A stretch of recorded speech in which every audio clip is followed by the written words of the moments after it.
Rain hammered the weathered barn roof like the drumming of angry fists, each drop a death knell echoing through rotting timbers.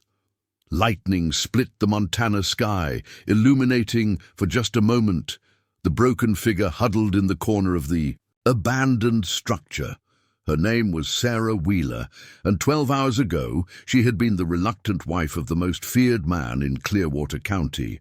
Now she was nothing more than a liability to be discarded, her swollen belly the only witness to her desperate fight for 2 lives instead of 1. Before we jump back in, tell us where you're tuning in from, and if this story touches you, make sure you're subscribed, because tomorrow I've saved something extra special for you. The lock rattled against the barn door as another gust of wind threatened to tear the entire structure from its foundation. Sarah's trembling fingers pressed against her side where Mason's brother Levi had struck her with the butt of his rifle. Her ribs screamed in protest with each shallow breath. Blood and rainwater mingled on the dirt floor beneath her, washing away in tiny rivers through cracks in the ancient wooden planks. "Please," she whispered, though there was no one to hear her. The mountains surrounding the abandoned Donovan homestead swallowed her voice, just as they had swallowed the gunshots that had ended Old Man Donovan's life 3 winters ago. The Wheelers had claimed this land after that. Mason and his gang of thieves masquerading as upstanding cattle ranchers. And Sarah, she had been paying for a debt, married off to Mason by her gambling father, who'd lost everything but his daughter at a poker table in Blackwater Springs. Another contraction seized her, earlier than the last. The baby wasn't due for another month, but the beating had changed that. Mason had discovered the stagecoach schedules she'd hidden beneath their mattress. Her desperate plan to escape before winter made the mountain passes impassable. "You ungrateful bitch," he'd snarled, bourbon heavy on his breath. "After everything I've given you." What he'd given her were bruises hidden beneath high collars and long sleeves, isolation from anyone who might help her, and the constant threat that hung over her like a shroud. "You try to leave, I'll hunt you down and put you in the ground." Sarah dragged herself toward a pile of moldy hay in the corner, each movement a battle against pain and the growing pool of water beneath her. The storm had found every hole in the rotting roof, turning the barn floor into a shallow lake. If the bleeding didn't kill her, exposure would. Mason and his men had hidden her here after the beating, 5 miles from their ranch house, in this abandoned barn where no one would hear her scream. They'd taken her wedding ring, her boots, the small knife she kept in her pocket. They'd even taken the locket containing a sketch of her mother, the only possession she had left of the woman who died bringing her into this world. "We'll come back in a few days," Levi sneered, securing the heavy padlock. "If you're still kicking, maybe Mason, I'll forgive you." But Sarah knew better. The look in Mason's eyes had been final. She had become a problem, and Mason Wheeler eliminated problems permanently. Another flash of lightning revealed the barn's interior, rotting beams, rusted farm implements, and something Sarah hadn't noticed before, a small opening where the back wall had partially collapsed. Freedom lay just beyond, but her body refused to cooperate. The last beating had been methodical, designed to incapacitate without killing her immediately. Mason preferred slow deaths for those who betrayed him. The baby kicked, a surprisingly strong movement that brought tears to Sarah's eyes. "Hold on," she whispered, pressing her palm against the curve of her belly. "Just hold on." Through the gaps in the wooden walls, the storm raged with increasing fury. Wind howled like hungry wolves, and the temperature dropped with each passing hour. Sarah's threadbare dress provided little protection against the early autumn chill. She thought of her father, now 6 months in his grave, killed in a bar fight before he could see what his gambling had done to his only daughter. She thought of her husband, who had seemed so charming that first night, offering to clear her father's debts in exchange for her hand. How quickly the charm had faded once the preacher had spoken the words binding them together. Never again, she promised herself, teeth chattering as she pulled her knees closer to her chest. No man will ever own me again. The contraction that followed nearly tore a scream from her throat. She bit down on her knuckles until she tasted blood, refusing to give voice to her agony. Even here, miles from the Wheeler Ranch, she had learned to suffer in silence. The hours bled together, marked only by the steady rhythm of pain and the gradual lessening of the storm. By midnight, the rain had softened to a gentle pattern, and the wind had died to occasional whispers through the rafters. In the newfound quiet, Sarah heard something that sent ice through her veins. Hoofbeats. They couldn't have returned so soon. Mason had said days, not hours, unless he'd decided to end things more quickly. Sarah dragged herself toward the small gap in the barn's rear wall, ignoring the fire in her ribs and the wetness between her legs. The opening was smaller than she'd initially thought, large enough for her head and shoulders, but her swollen belly made complete escape impossible. Still, she pressed her face to the gap, drawing in the clean, rain-washed air, searching the darkness for the source of the hoofbeats. A shadow moved at the edge of the trees, too fluid for a horse and rider. Sarah squinted, her vision blurring from exhaustion and fear. The shadow materialized into a large, white-tailed buck, its antlers silhouetted against the clearing sky. The animal paused, nostrils flaring, then bounded away into the darkness.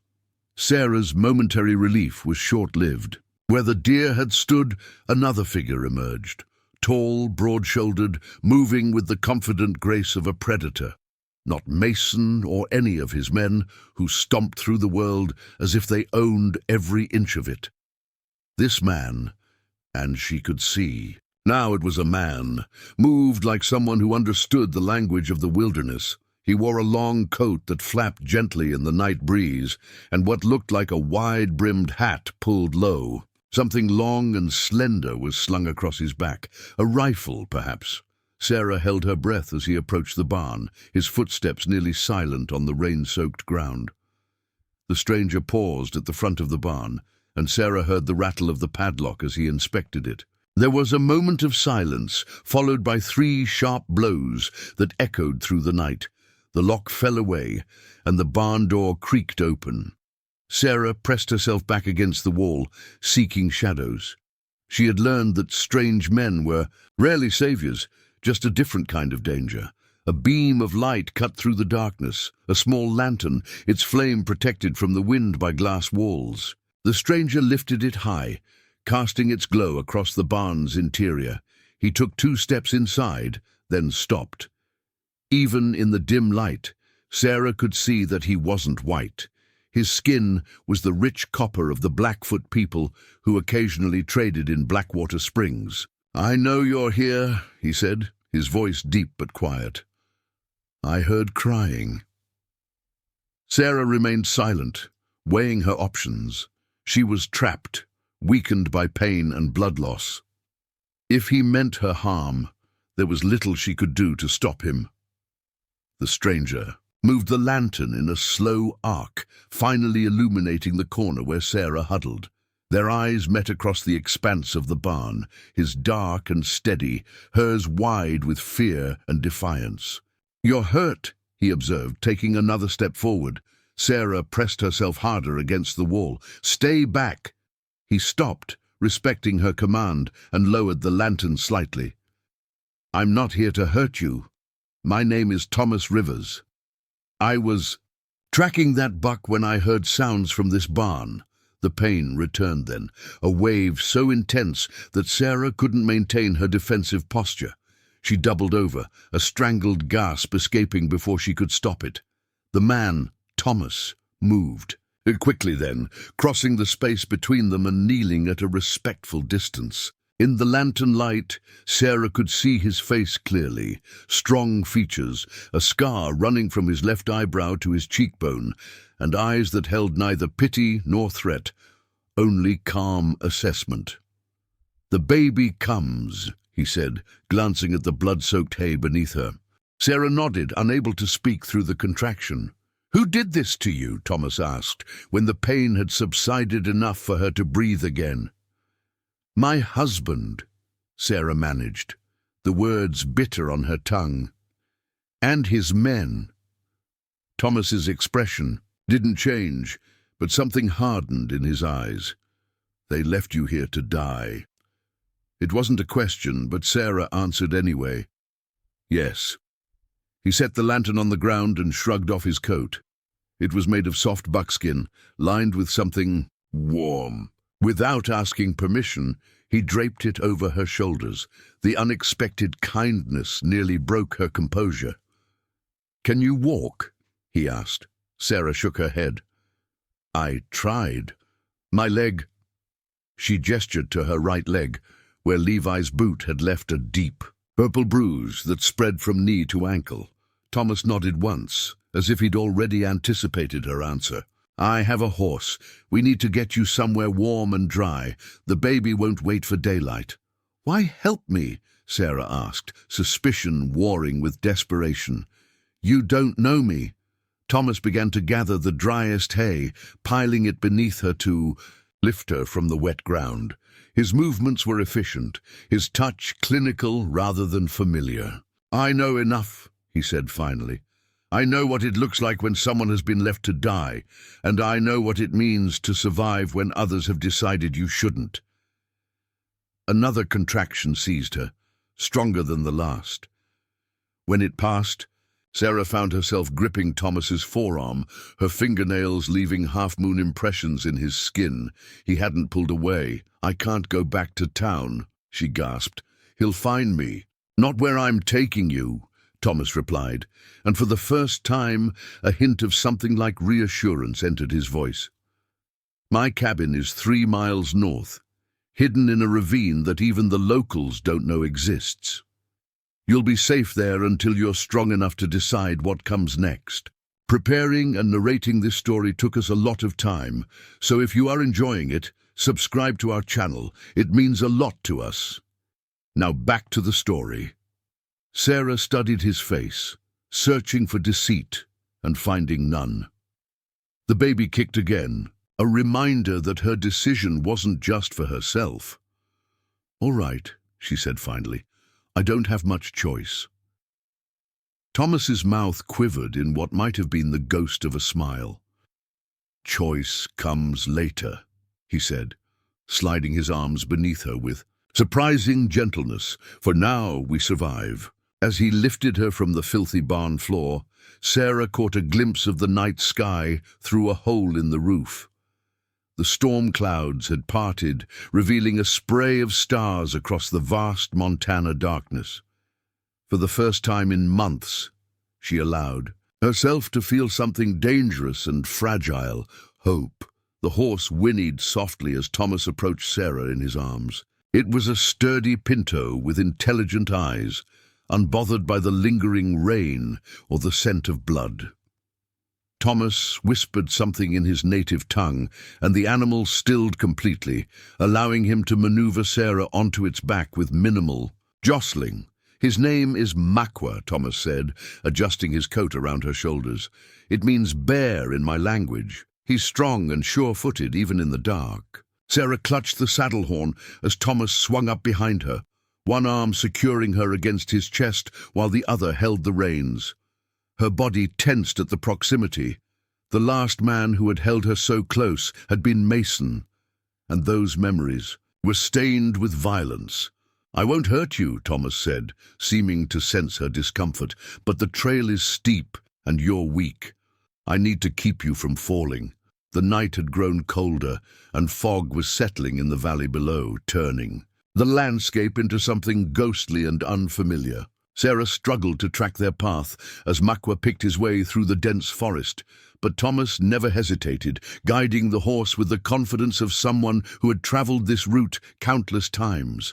Pain came in waves now, each contraction closer than the last. Sarah bit her lip to keep from crying out, but Thomas noticed anyway.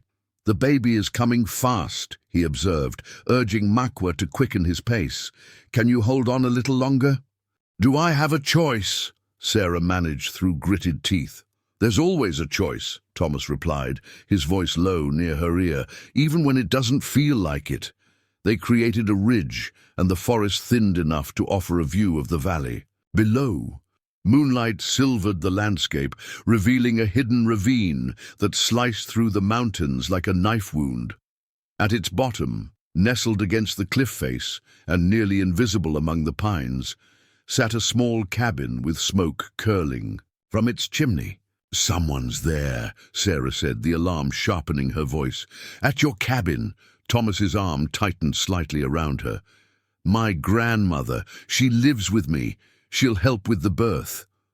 The revelation that they weren't heading to isolation brought mixed feelings. Another person meant another witness to her weakness, another stranger to judge her situation. But a woman, especially an elder, might be a blessing she hadn't dared hope for. As they descended toward the cabin, a figure emerged from its door.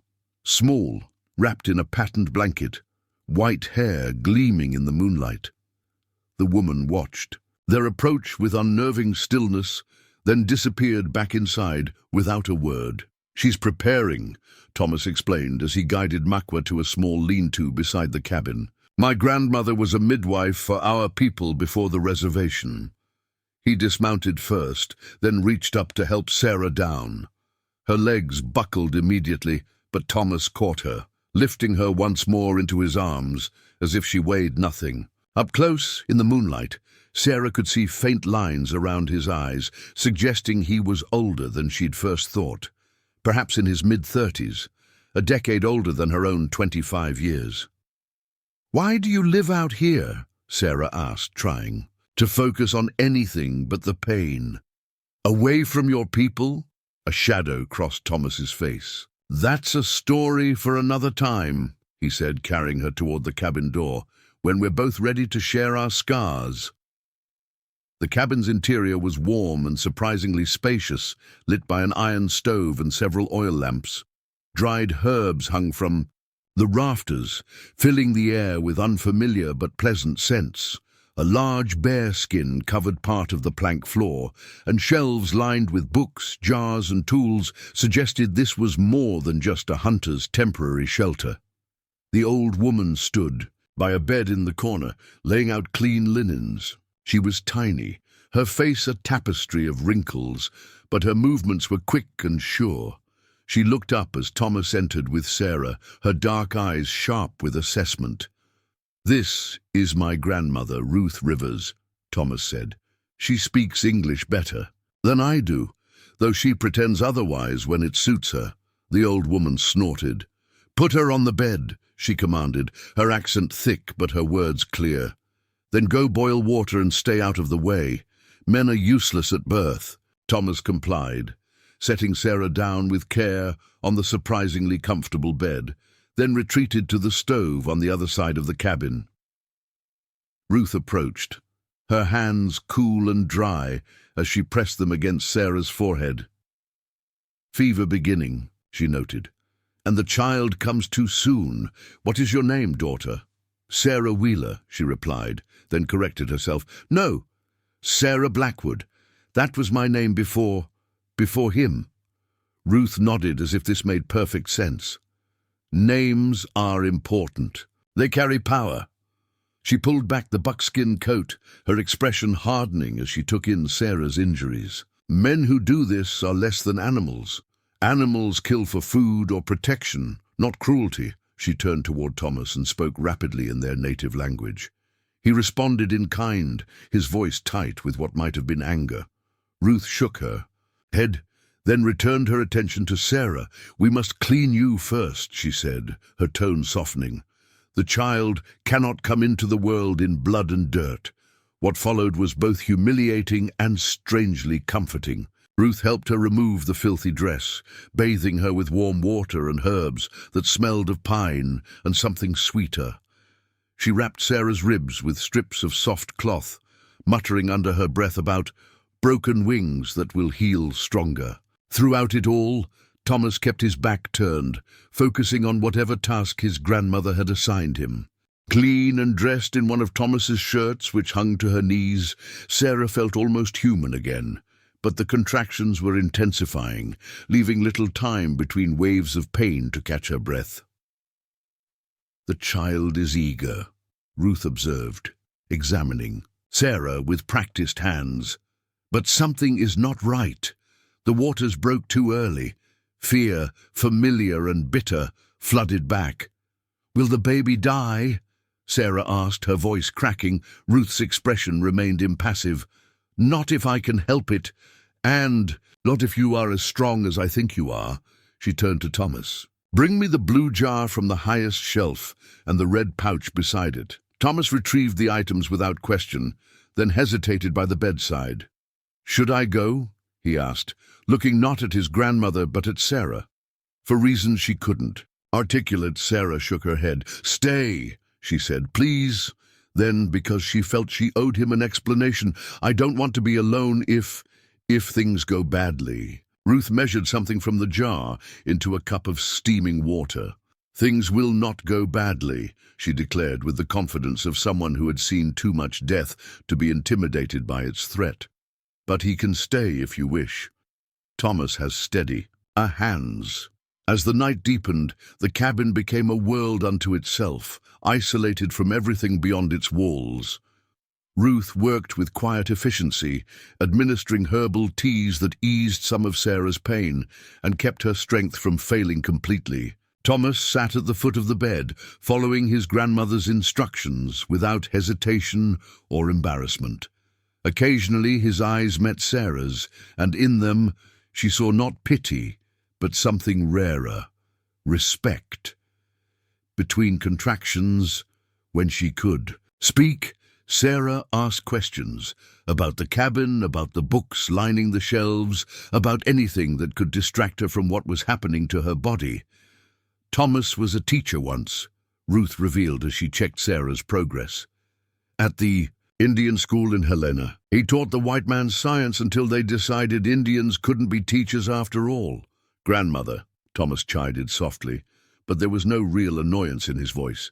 "She should know who helps her," Ruth insisted.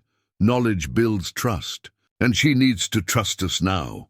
Another contraction seized Sarah, more powerful than any before. Ruth nodded, suddenly businesslike. "It begins in earnest now. Thomas, behind her.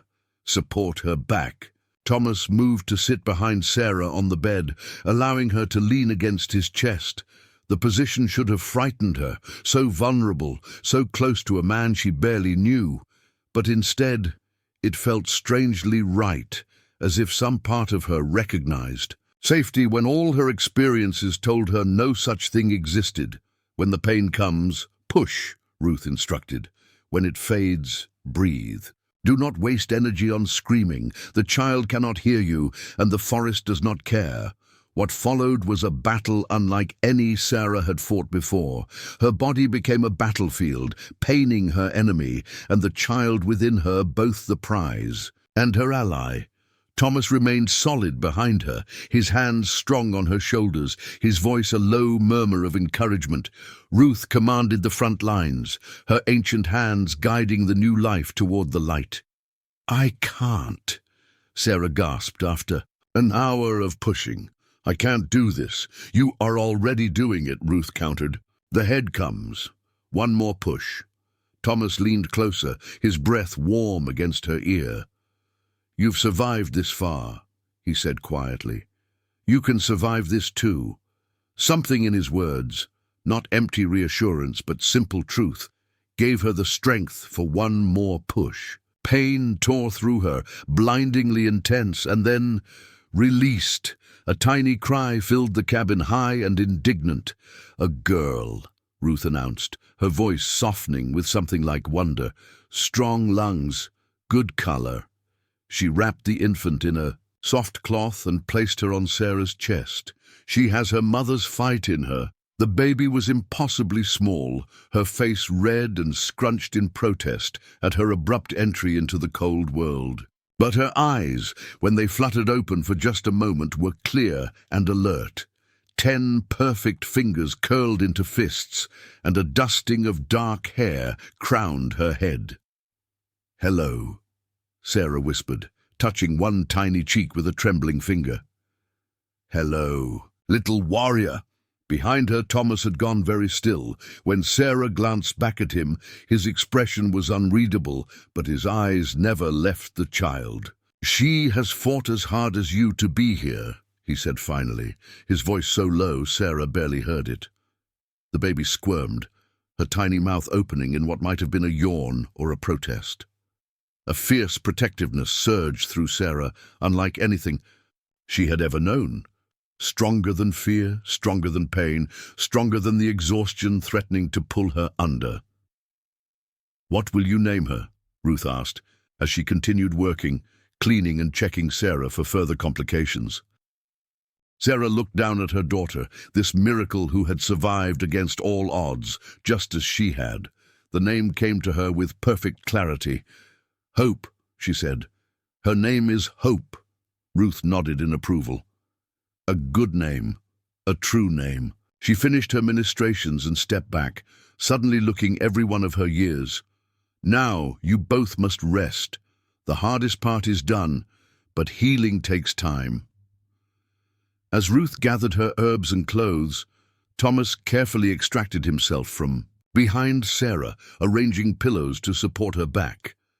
"I'll sleep by the fire," he said, his voice rough with some emotion Sarah couldn't identify. "If you need anything at night, call out." Sarah caught his wrist before he could retreat completely. "Thank you," she said, the words wholly inadequate for what he had done. "I don't know why you stopped at that barn tonight, but—" Thomas looked down at her hand on his wrist, then met her eyes directly. "Some paths are chosen for us," he said simply. "I was meant to find you." He hesitated, then added, "Your husband, he will look for you when he discovers you're not where he left you." Sarah's arms tightened around Hope. "Mason thinks I'm as good as dead. He won't waste time searching for a corpse." But even as she spoke, doubt crept in. Mason Wheeler was not a man who left loose ends. "He doesn't know about this place." Thomas shook his head. "Few do. This ravine doesn't appear on any maps. The mining companies surveyed 20 miles in every direction and missed it completely. That's why we chose it." "We?" A shadow crossed his face. "My grandmother and I. After I lost my teaching position, after other things happened, we needed somewhere safe." He glanced toward the window, where the first faint lightening of the sky suggested dawn was approaching. "You should sleep while you can. The baby will wake hungry soon enough." As he turned away, Sarah settled deeper into the bed, cradling her daughter against her heart. Outside, the wind had died completely, and silence blanketed the hidden ravine. For the first time in longer than she could remember, Sarah Blackwood, closed her eyes without fear of what morning might bring. Sarah woke to sunlight streaming through small windows and the rich aroma of coffee. For a disorienting moment, she forgot where she was, expecting to see the familiar peeling wallpaper of the bedroom she shared with Mason. Instead, her gaze fell upon rough-hewn timber walls decorated with woven tapestries in vibrant reds and blues. Reality rushed back. The barn, the rescue, the birth. She looked down quickly. Hope slept peacefully beside her, swaddled in a soft deerskin blanket embroidered with intricate beadwork. Someone, Ruth presumably, had placed the infant in a shallow basket lined with rabbit fur, creating a perfect nest for the newborn. "She has eaten twice while you slept," Ruth's voice came from nearby. The old woman sat in a rocking chair by the window, threading beads onto a thin leather cord. "Good appetite. Strong sucks. She will thrive." Sarah pushed herself up, wincing at the soreness that seemed to permeate every inch of her body. "How long did I sleep?" "Almost a full day," Ruth replied, setting aside her beadwork. "Your body needed it. The birth was hard, and you were already weakened." Memories of the barn flooded back. Mason's rage, Levi's boot connecting with her ribs, the endless hours alone in the dark. Sarah shuddered. How bad are my injuries? Ruth crossed to the bed and helped Sarah sit fully upright, her ancient hands gentle but firm. 2 ribs cracked, not broken. The bruising is deep but will heal. No harm to your womb. The child made sure of that. She smiled slightly. You are stronger than they knew. Where's Thomas? Sarah asked, suddenly aware of his absence. Hunting. We need meat for the stew pot, and you need broth to regain your strength. Ruth poured a cup of something steaming from a kettle on the stove and brought it to Sarah. Drink this. It will help your milk come in. The tea was bitter but not unpleasant, with hints of fennel and something earthy beneath. Sarah sipped it slowly, her gaze drifting around the cabin. In daylight, she could see details she'd missed in the chaos of the previous night. Bookshelves lined one wall, filled not just with books but with specimens, rocks, feathers, pressed plants between glass plates. A large desk beneath the window held papers covered in neat handwriting, sketches of plants, and what appeared to be mathematical equations. This was not the home of a simple hunter, but of a scholar. Thomas was not always a hunter, Ruth said, following Sarah's gaze. He was educated at the white man's university in Boston, studied their medicine, their science. He could have been a doctor. Sarah recalled what Ruth had said about Thomas, teaching at the Indian school. What happened? She asked, curiosity overcoming her usual caution. Ruth's face hardened. The white authorities decided Indians could not teach their children after all, not after he began including our people's knowledge of plants and healing alongside their textbooks. She shook her head. He returned to the reservation, but things had changed there too. His own people looked at him differently, too white for the Indians, too Indian for the whites. So you came here, Sarah finished. Not at first. Ruth turned away, busying herself with something on the stove. There was a woman, a settler's daughter. They were to marry. Sarah waited, sensing there was more to the story. Perhaps the explanation for the sorrow she sometimes glimpsed in Thomas's eyes. But Ruth seemed to have said all she intended to. The old woman brought a bowl of broth to the bedside and helped Sarah hold it steady. Eat now. Questions later. Healing first. Sarah complied, recognizing the wisdom in the directive. The broth was flavorful and warming, settling comfortably in her empty stomach. As she ate, hope stirred, tiny fists punching the air as she emerged from sleep. Her face scrunched, turning that alarming shade of red that preceded a wail. Before Sarah could react, Ruth was there, lifting the infant with practiced ease. Finish your food, she instructed Sarah. Then we will teach you how to feed her properly. What followed was an education unlike any Sarah had received before. Ruth guided her through nursing, showing her how to position the baby, how to ensure a proper latch, and how to burp her afterward. The old woman's manner was direct, unsentimental, but undeniably kind. She treated motherhood not as some mystical transformation, but as a practical skill to be learned through instruction and practice. Many women struggle because no one teaches them, Ruth explained, as she demonstrated how to swaddle hope. They are expected to know by magic, foolishness. Even wolf mothers learn from the pack.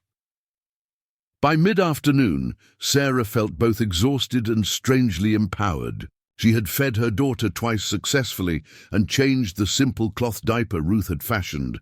Each small accomplishment felt like reclaiming a piece of herself from the helplessness that had defined her life with Mason.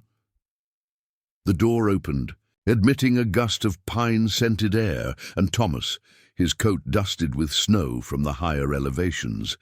He carried several rabbits strung on a line, already cleaned and dressed. His eyes found Sarah immediately, assessing her condition with a quick glance. "You're awake," he said, hanging the rabbits near the stove. "Good. How do you feel?" "Like I've been trampled by a herd of buffalo," Sarah admitted. "But alive." The ghost of a smile touched his lips. Alive is good. He crossed to the basket where Hope slept and gazed down at her, his expression softening. She seems well. Thanks to you and your grandmother, Sarah said. I don't know how to repay you. Thomas glanced at her sharply. There is no debt between us. Thomas doesn't believe in owning or being owned, Ruth interjected, taking the rabbits and beginning to prepare them for the pot. Not people, not favors, not land. It makes him a poor businessman, but a good man. A comfortable silence fell as Thomas washed at the basin near the door, then moved to help his grandmother with the meal preparation. Sarah watched them work together, their movements synchronized by years of shared living.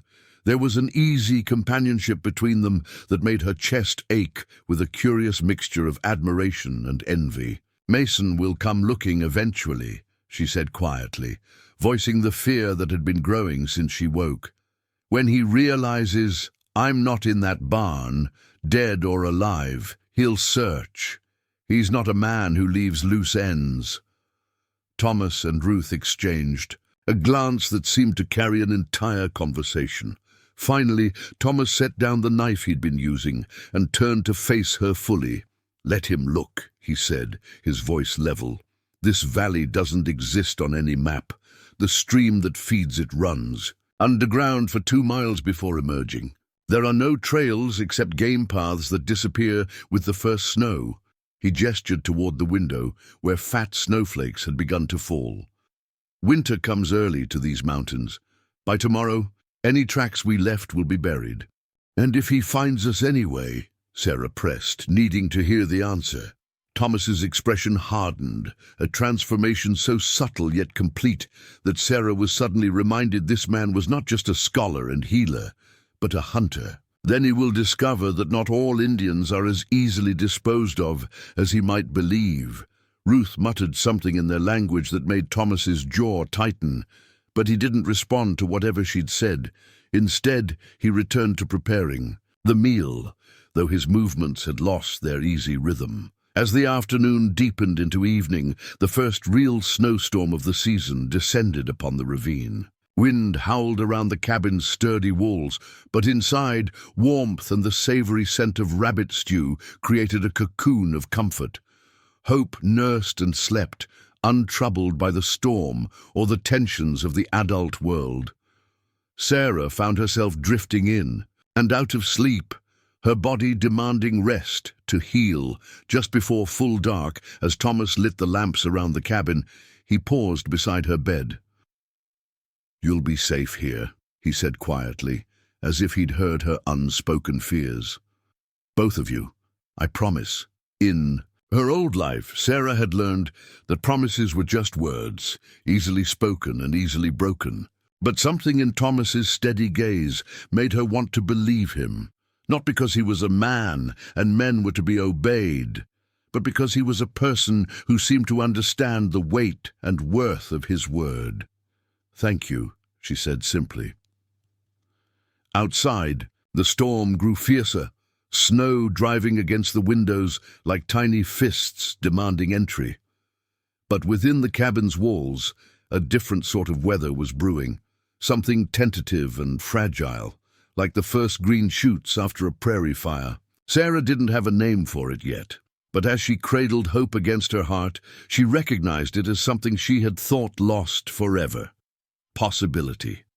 Days melted into weeks as winter claimed the mountains.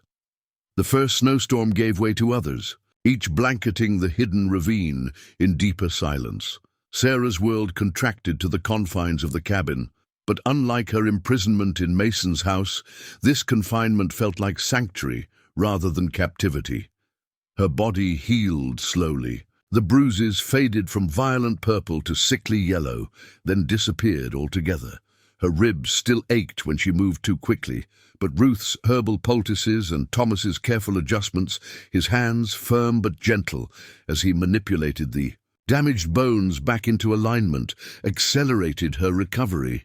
Hope thrived despite her early arrival. Each day brought new revelations, the darkening of her eyes to a deep brown, the surprising strength of her grip around Sarah's finger, the first hints of expressions that weren't simply reflex, but response.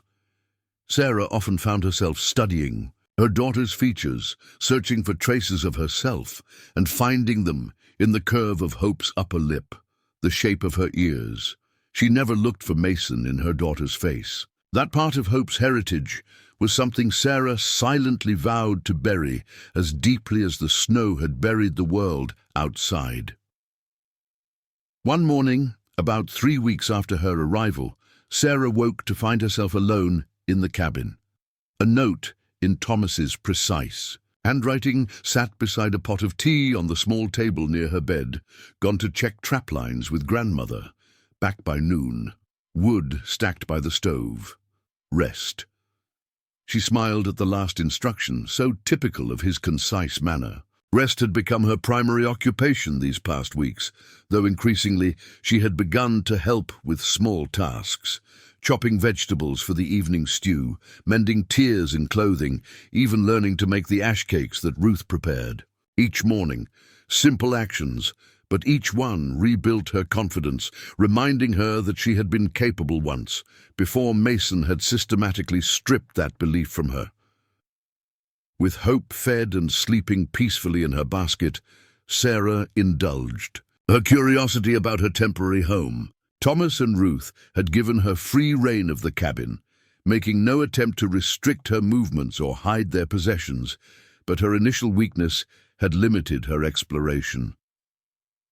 Now she moved slowly around the single room, examining the objects that filled the shelves. The books covered subjects from medicine to astronomy, philosophy to engineering. Many had university library stamps, Thomas's prizes from his student days perhaps. Among them sat stranger items, a fossil of something that resembled a giant fern, a chunk of purple mineral that caught the light like a frozen flame, a collection of arrowheads arranged by size and shape. A small wooden chest beneath the window drew her attention. Unlike the other furnishings, it was ornately carved with symbols she didn't recognize, spirals and animal shapes intertwined in a complex pattern. She hesitated, reluctant to pry into anything truly private, but the lid was unlocked, sitting slightly ajar, as if inviting inspection. Inside lay a collection of personal treasures, a beaded necklace of extraordinary craftsmanship, a small daguerreotype in a silver frame showing a younger Thomas in formal attire, standing beside a solemn-faced white woman in a high-necked dress. A folded letter on university letterhead, and beneath it all, a tiny pair of moccasins, sized for an infant no larger than Hope. "My sons," Ruth's voice came from the doorway, startling Sarah so badly she nearly dropped the chest. "I'm sorry," she said quickly, setting it down. "I shouldn't have—" Ruth waved away her apology, stamping snow from her boots before crossing to the fire. "If we didn't want you to see, we would have locked it." She unwound the scarf from her neck, her eyes on the tiny moccasins Sarah had been holding.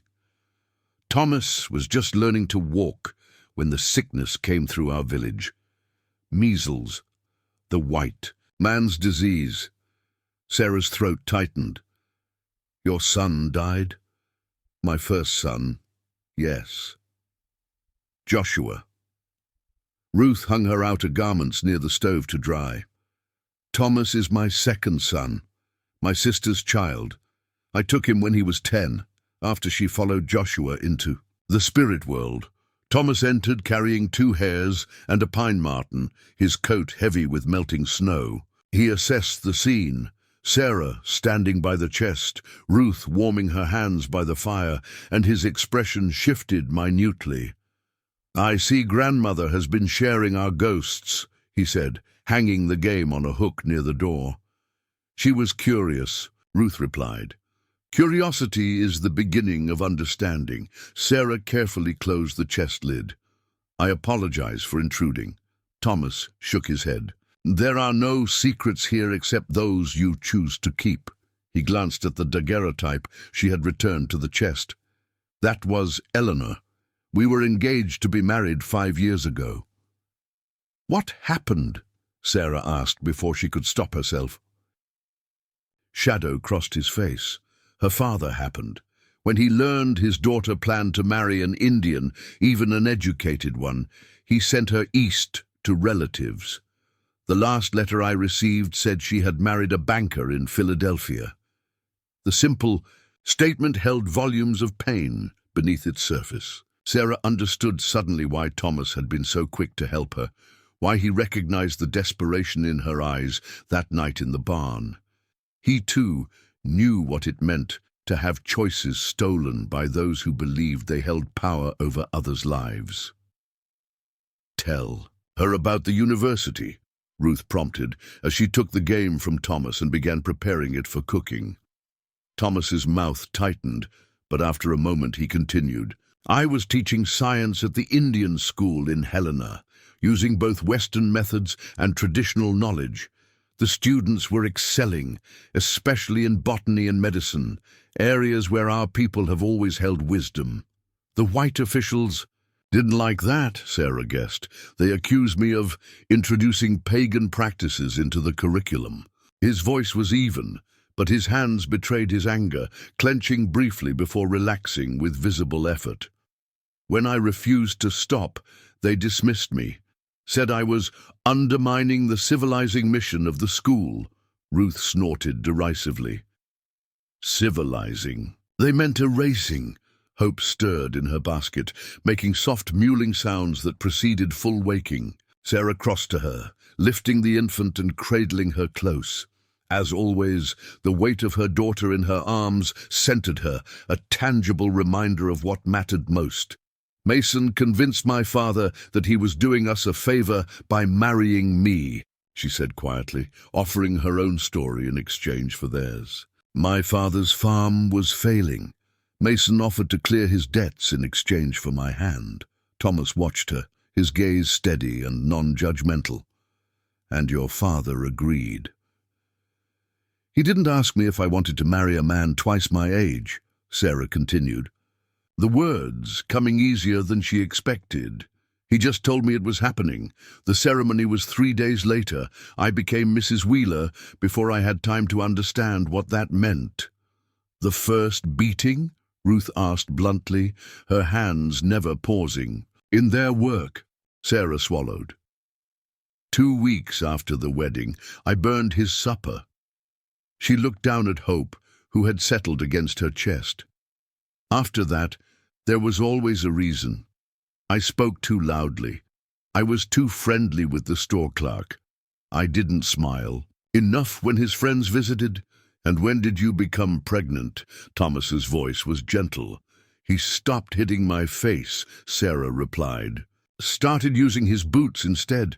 Said no one would see the bruises that way." She took a deep breath. "I tried to run once, early on. He caught me before I reached the main road. After that, I just tried to survive. Until he discovered you." "We're planning to leave again," Thomas concluded. Sarah nodded. "He found the stagecoach schedule I'd hidden. I was saving money, a few cents at a time, enough for a ticket to my cousin's place in Oregon." Her voice caught. "He said I was ungrateful, that everything he'd done was for my own good. Then and Levi took me to that barn." She trailed off, unable to continue. The memory of those hours alone in the darkness, certain she was dying, was still too raw. "What kind of man is this husband of yours?" Thomas asked after a moment. "Powerful," Sarah answered, "at least in Clearwater County. He owns the largest ranch, has the sheriff in his pocket, employs half the men in town. His father was one of the first settlers in the territory. A man accustomed to taking what he wants," Thomas observed, "and eliminating what displeases him." Sarah added, "There's a reason no one crosses Mason Wheeler, not even the law." Ruth brought a cup of steaming tea to Sarah, her ancient eyes filled with a wisdom that transcended cultural differences. "Men like that never stop hunting what they believe belongs to them," she said, "even when the hunting makes no sense." The truth of the statement settled heavy in Sarah's chest. Mason would look for her eventually, not out of love or concern, but because he couldn't bear the thought of something that was his escaping his grasp. "I can't stay here forever," she said, voicing the thought that had been growing since she first began to heal. "I'm putting you both in danger just by being here." "Spring is months away," Thomas countered. "The passes won't clear until April, at the earliest.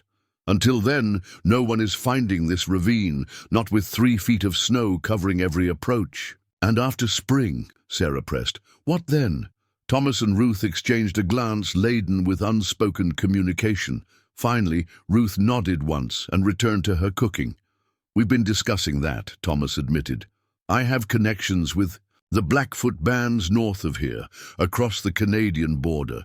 They would welcome you and Hope. Wheeler's influence doesn't extend that far." Canada? The idea seemed simultaneously terrifying and liberating, a complete severance from everything she had known. "I don't know the first thing about living in such a place." "You know how to survive," Ruth said without turning from her work. "Everything else can be learned." The conversation was interrupted by a knock at the door. 3 sharp raps, followed by 2 softer ones. Thomas relaxed at the pattern, but his hand still moved to the rifle propped near the entrance before he opened it. A tall man stomped the snow from his boots before entering, bringing with him a gust of cold air and the scent of pine. He was Blackfoot like Thomas, but older, with deep lines around his eyes and silver threading through his braids. He nodded to Ruth, then stopped short at the sight of Sarah and Hope. "William," Thomas greeted him. "Didn't expect you until the next thaw." "News couldn't wait," the man, William, replied, his English accented but clear. His eyes remained on Sarah, questioning. "This is Sarah Blackwood and her daughter Hope," Thomas explained. "They're under our protection. Sarah, this is William. Blackwater, my mother's cousin and our connection to the outside world during winter." William inclined his head politely to Sarah, but his expression remained grave. "The news travels through every town from here to Helena," he said. "Mason Wheeler's pregnant wife disappeared 3 weeks ago. They're saying Indians took her." Sarah's blood ran cold. "What?" "Wheeler's offering a reward for information, a substantial one." William shrugged off his heavy coat. "He's convinced a Blackfoot raiding party kidnapped her, as revenge for some displaced tribe members." "That's not what happened," Sarah protested. "Truth matters less than the story people want to believe," William replied. "And people are always ready to believe the worst about Indians." Thomas's expression had hardened into something dangerous. "He's using her disappearance as an excuse to push the authorities to take action against our people." William nodded grimly. "The 3 Blackfoot men were arrested in Clearwater yesterday, accused of involvement in the kidnapping. One was badly beaten during questioning." Sarah felt the room tilt slightly. Innocent men suffered because of her escape, because Mason couldn't admit he had tried to murder his own wife. Hope squirmed against her chest, sensing her distress. "This is my fault," she whispered. "No," Thomas said sharply. "This is Wheeler's doing, not yours. He knows exactly what happened to you. This is just a convenient way to eliminate those who stand in the way of his expanding his ranch onto contested land." William cleared his throat. "There's more. The territorial governor has authorized a special search party. They're offering ammunition and supplies to any man who joins. They plan to search every Indian camp and settlement within 100 miles. Once the spring thaw comes, the implications settled over the room like a suffocating blanket. Come spring, they would search everywhere, perhaps even this hidden ravine.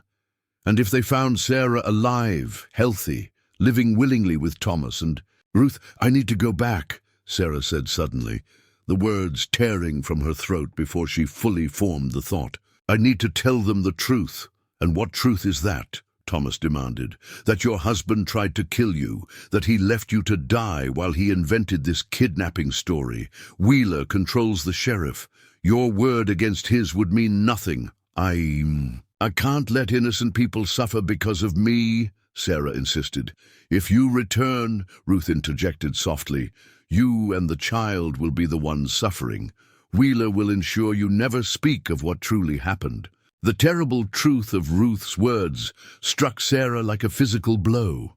Mason wouldn't allow her to contradict his narrative.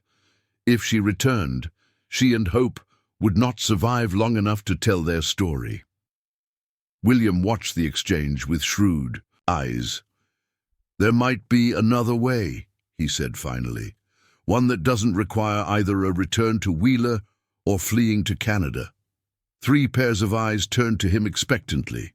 But first, he said, settling onto a chair by the fire, I need to know exactly what happened the night you disappeared, Mrs. Wheeler. Every detail could matter. As Hope drifted back to sleep in her arms, Sarah took a deep breath and began to recount the story of that night, not as a victim, but as a witness to Mason Wheeler's true nature. With each word, the path forward became, if not clear, at least possible. When she finished speaking, silence filled the cabin, broken only by the crackling of the fire and Hope's gentle breathing. William's weathered face remained impassive, but his eyes had darkened with each detail of her ordeal. Wheeler is not a man known for mercy, he said finally, but even by his standards this exceeds what most would believe. Which is why he created the kidnapping story, Thomas added. No one would question his grief over a stolen wife, but a man who tries to murder the mother of his child. He shook his head. Even Wheeler couldn't survive that scandal. William leaned forward, resting his elbows on his knees. There's a circuit judge coming through Helena next month, Judge Hammond. He's known for being fair-minded, even toward Indians. If we could get sworn testimony before him— From whom? Thomas asked skeptically. Sarah's word against Wheeler's won't be enough. From the doctor in Blackwater Springs, William replied. Dr. Pearson. He treated Sarah twice for accidents that he suspected were beatings. He keeps detailed records. I've transported medicines. For him, he's mentioned his concerns about Wheeler's wife before. Hope stirred in Sarah's arms, her tiny face scrunching in displeasure at some unknown discomfort. Sarah adjusted her position, the familiar motion now second nature. Even if the doctor would testify, how would that help the men who've been arrested? Mason would just claim they were working together with me.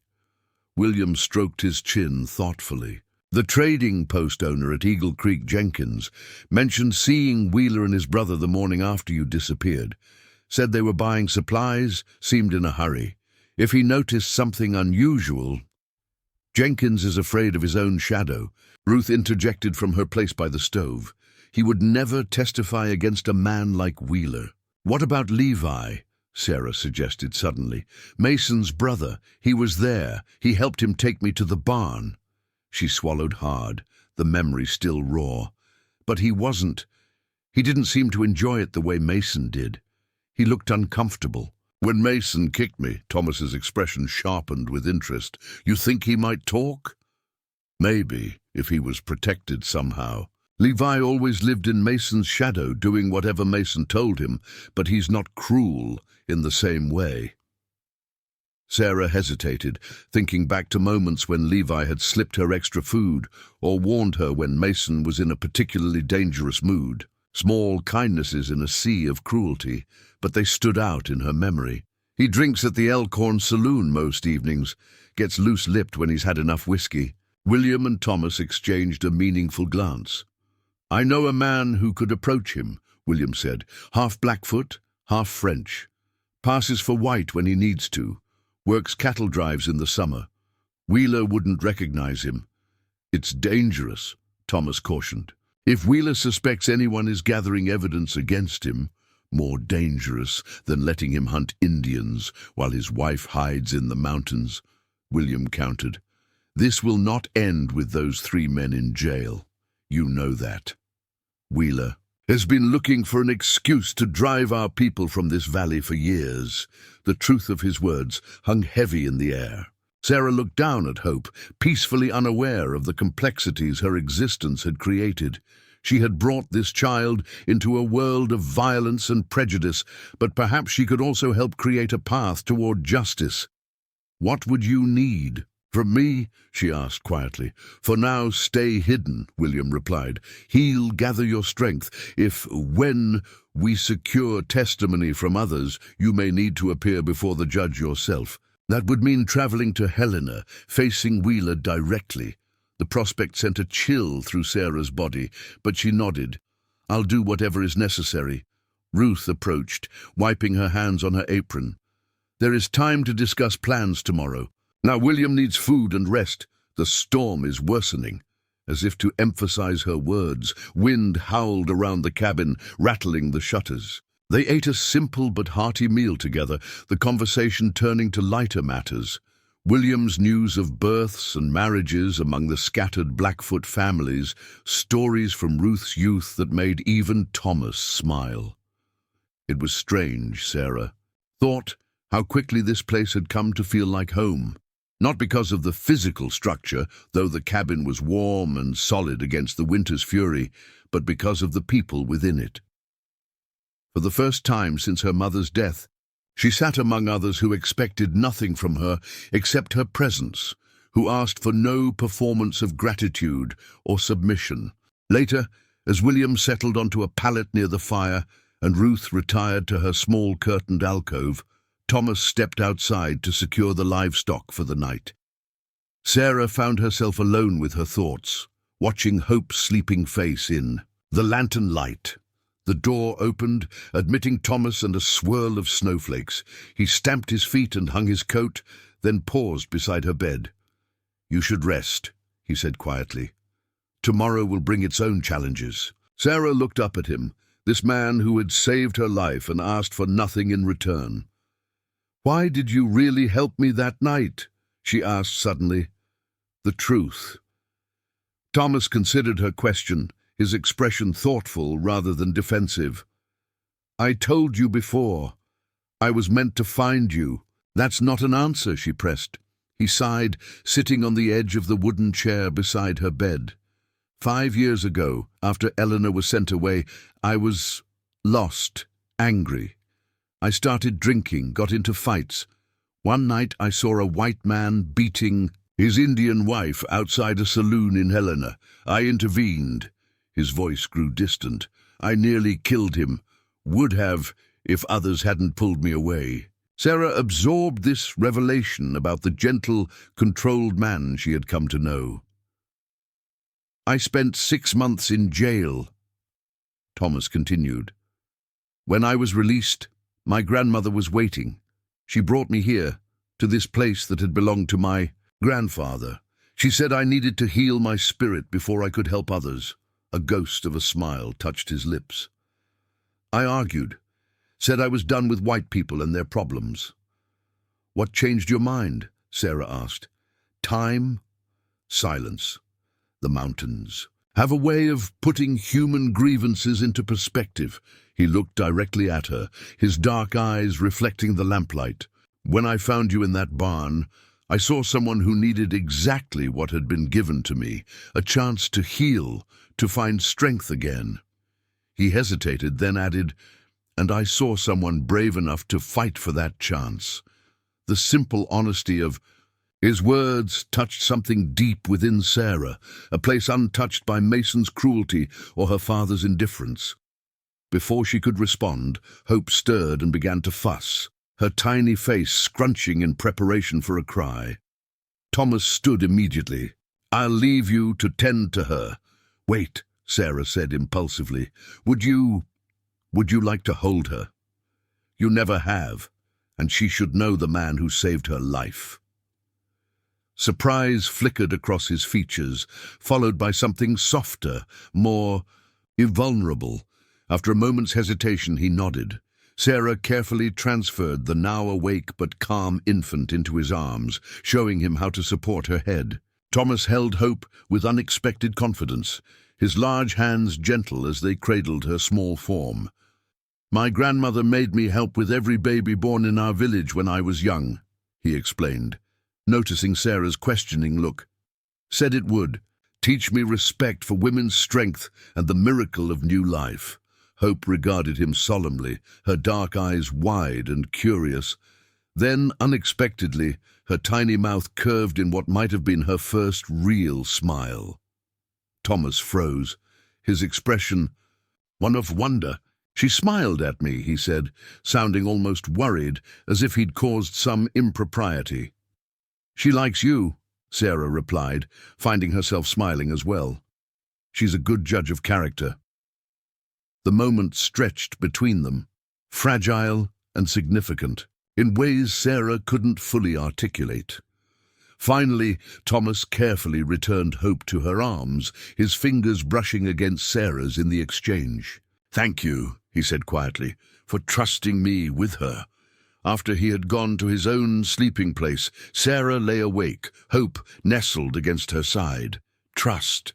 Such a simple word for something that had been systematically destroyed during her marriage. Yet here it was, taking root again in the most unlikely soil. The next morning brought clear skies and bitter cold. William departed at dawn, carrying messages to trusted allies and a small pouch of dried herbs Ruth had prepared for whoever needed them. Before leaving, he promised to return within 2 weeks with whatever information he could gather.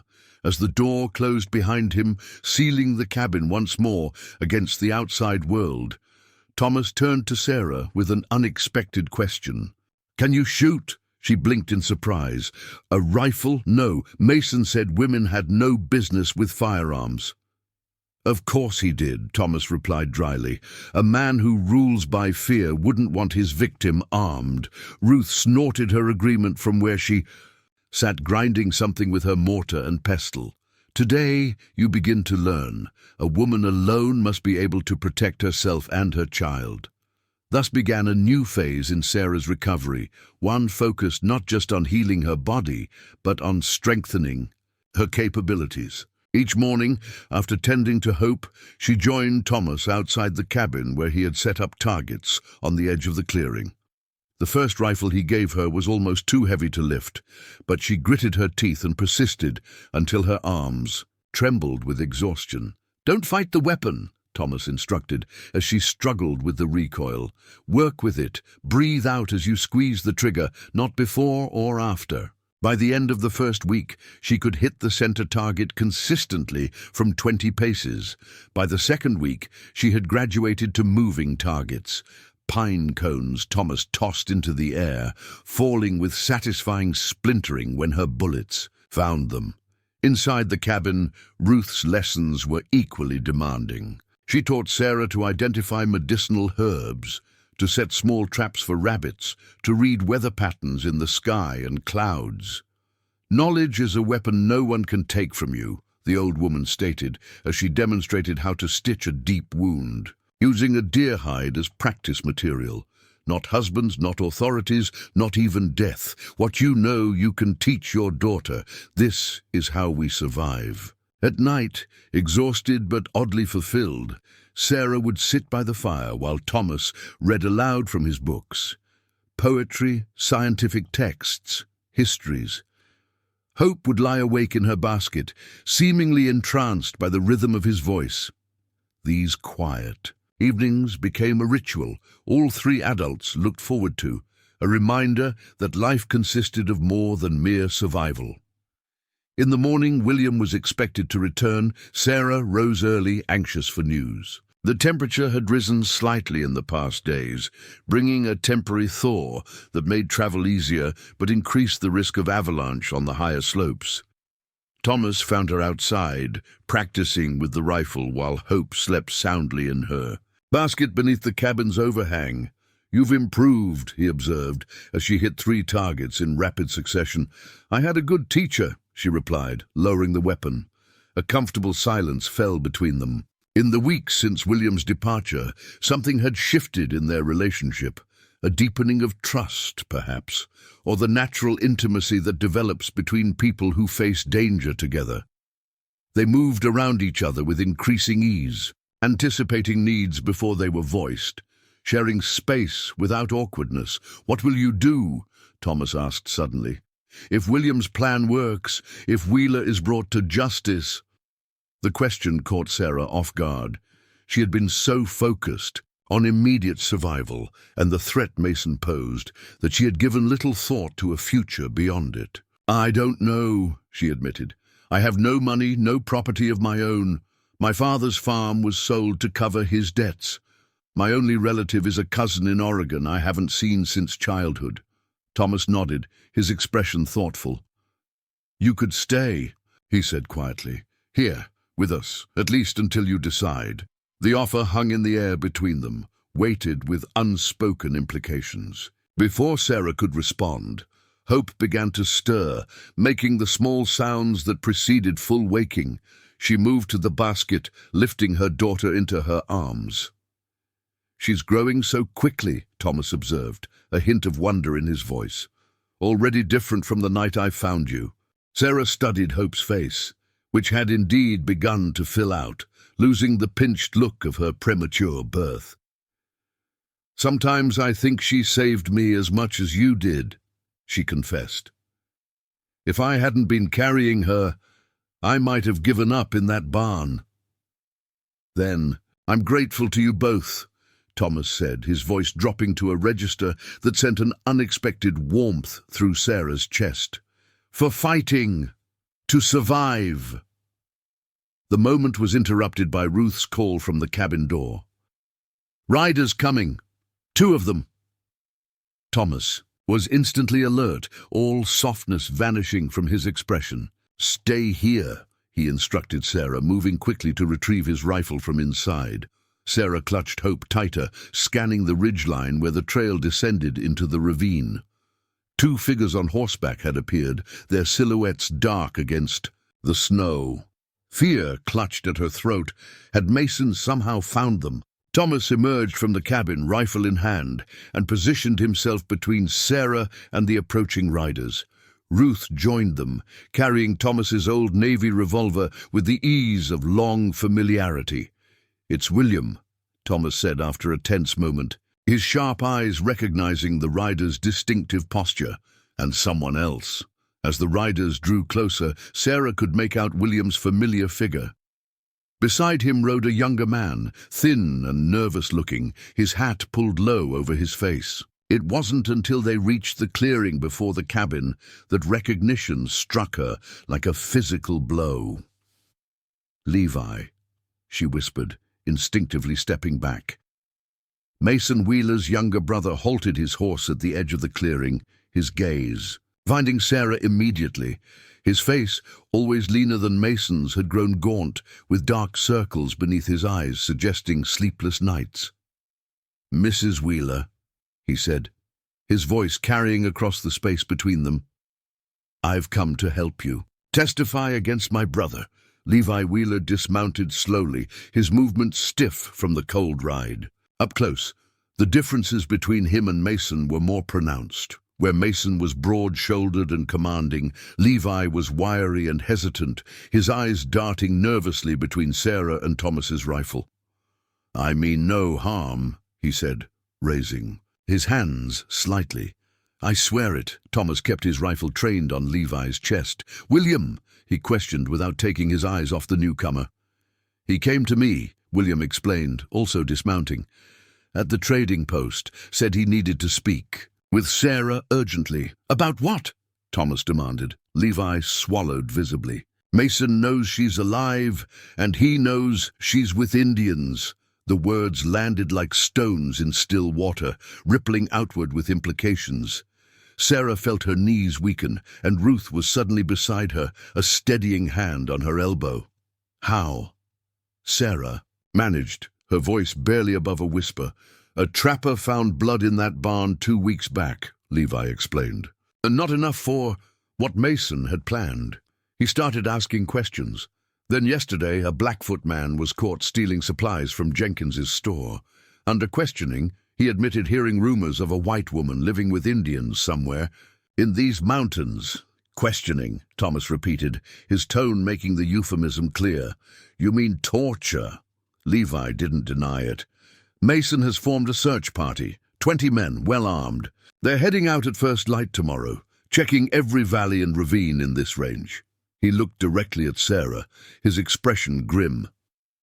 He's not telling them you're his wife. He's saying you're a white woman, kidnapped by savage Indians, who need rescuing. And once they rescue her, Ruth asked sharply, she'll have an accident on the way back to town, Levi said quietly. Same for the baby. Mason's already started telling people his wife died in childbirth weeks ago. Even staged a small funeral. Sarah clutched Hope tighter, ice flowing through her veins. He's going to kill us both and blame it on the rescue attempt. While making heroes of himself and his men for trying to save you, William added bitterly, and justifying further violence. Against my people. Thomas finally lowered his rifle, though his posture remained vigilant. Why are you really here, Wheeler? To warn us? Or to confirm your brother's suspicions about where she's hiding? Levi's shoulders slumped. I deserve that, he admitted. I've done nothing to earn your trust. I helped him take Sarah to that barn. I stood by him. He trailed off, unable to finish the sentence. But I never thought he'd try to kill her. Not his own wife, not when she was carrying his child. Yet you locked the door behind you, Sarah said, old anger flaring. You left me there. I did, Levi acknowledged, his voice hollow. I've lived in Mason's shadow my whole life, done whatever he asked without question. That night, though, he shook his head. I couldn't sleep afterward. Keep seeing your face. Keep thinking about that baby. He glanced at Hope. I went back the next morning, planning to bring you food at least. But you were gone. Why should we believe you now? Thomas pressed. Because I have this. Levi reached slowly into his coat, withdrawing a folded paper. Mason's written orders to the search party. The real ones, not what he's telling the townspeople. It details exactly where to look and what to do when they find you. William took the paper and scanned it quickly, his expression darkening. He's not wrong, he confirmed, handing it to Thomas. This orders them to eliminate any Indians found with the woman and to ensure she doesn't survive to reach town. Thomas read the document, his jaw tightening. This ravine isn't on his list, he observed. He doesn't know exactly where we are. Not yet, Levi agreed. But they'll find you eventually. They're bringing tracking dogs. Ruth muttered something in her, native language that sounded like a curse. We need to leave, now, before the snow melts enough for dogs to follow scents. And where? Sarah asked, panic beginning to rise in her chest. If they're searching every valley. North, William suggested. To the reservation. You'd be under. The Indian agent's protection there. Thomas shook his head. The agent would turn her over to the territorial authorities immediately, and the reservation is the first place they'll look for a white woman supposedly kidnapped by Indians. What? About Judge Hammond? Sarah recalled their earlier conversation. If we could reach Helena. Too far, Ruth interjected. The mountain passes are still snowbound. It would take weeks, and the baby cannot survive such a journey. Levi cleared his throat. There's a third option, my hunting cabin northeast. Of here, it's remote, well-stocked. Mason doesn't know about it. I bought it with my own money last year. It's the one thing I've ever kept from him. The adults exchanged skeptical glances. Thomas voiced what they were all thinking. How do we know this isn't a trap? You don't, Levi admitted. You have no reason to trust me, but I'm trusting you with my life by being here. If Mason discovers I've betrayed him, he left the sentence, unfinished, but his meaning was clear. Sarah studied her brother-in-law's face, searching for any hint of deception. Levi had never been cruel to her, not really. Weak, perhaps, complicated in Mason's abuse through his silence. But there had been those small moments of kindness, a warning here, an extra portion of food there. I believe him, she said finally. Mason would kill him for this betrayal, same as he wants to kill me. Levi has nothing to gain by lying now. Thomas didn't look convinced, but he nodded curtly. How far is this cabin? A day's ride, if we push. A hard, Levi replied. It's beyond Mason's search area. We'd need to leave within the hour, William calculated. Take only what's essential. I know these mountains. I can lead you by paths the search party won't think to use. Ruth was already moving, gathering supplies with the efficiency of someone who had fled danger before. Medicines, food, weapons, she muttered, the cradle board for the child. As the others prepared for departure, Sarah stood frozen, hope heavy, in her arms. The cabin had become a sanctuary, the first place since her marriage where she had felt safe. Now she had to flee again, back into uncertainty and danger. Thomas approached her, his expression softening. "We'll be all right," he said quietly, as if reading her thoughts. "This isn't the end, just a detour." "I'm putting all of you in danger," Sarah whispered, the guilt almost overwhelming. "You should let me go with Levi alone. Mason wants me, not you. Mason Wheeler will kill anyone who stands between him and what he wants," Thomas replied, his tone leaving no room for argument. "We stay together, all of us." Within the hour, they had packed the essentials onto 3 horses.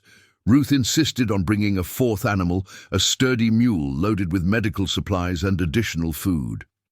"Survival requires preparation," she stated. When William suggested leaving it behind, "The child needs medicines if she falls ill." The sun was high when they finally rode out, following a narrow game trail that wound upward through dense pines. William led, with Levi close behind. Thomas insisted Sarah ride with him, hope secured to her chest in a modified cradle board that Ruth had adapted from traditional Blackfoot designs. Ruth followed on her own mount, leading the mule. Their progress was painfully slow. The trail frequently disappeared beneath snowdrifts, forcing William to dismount and test the footing before letting the others follow. By mid-afternoon, heavy clouds had gathered, promising more snow before nightfall. "We need to make camp soon," William called back as the light began to fade. Pushing through darkness would risk the horses.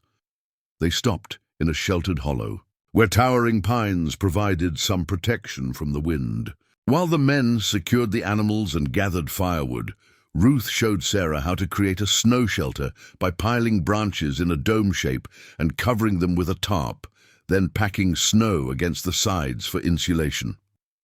"My grandmother taught me this," Ruth explained as they worked.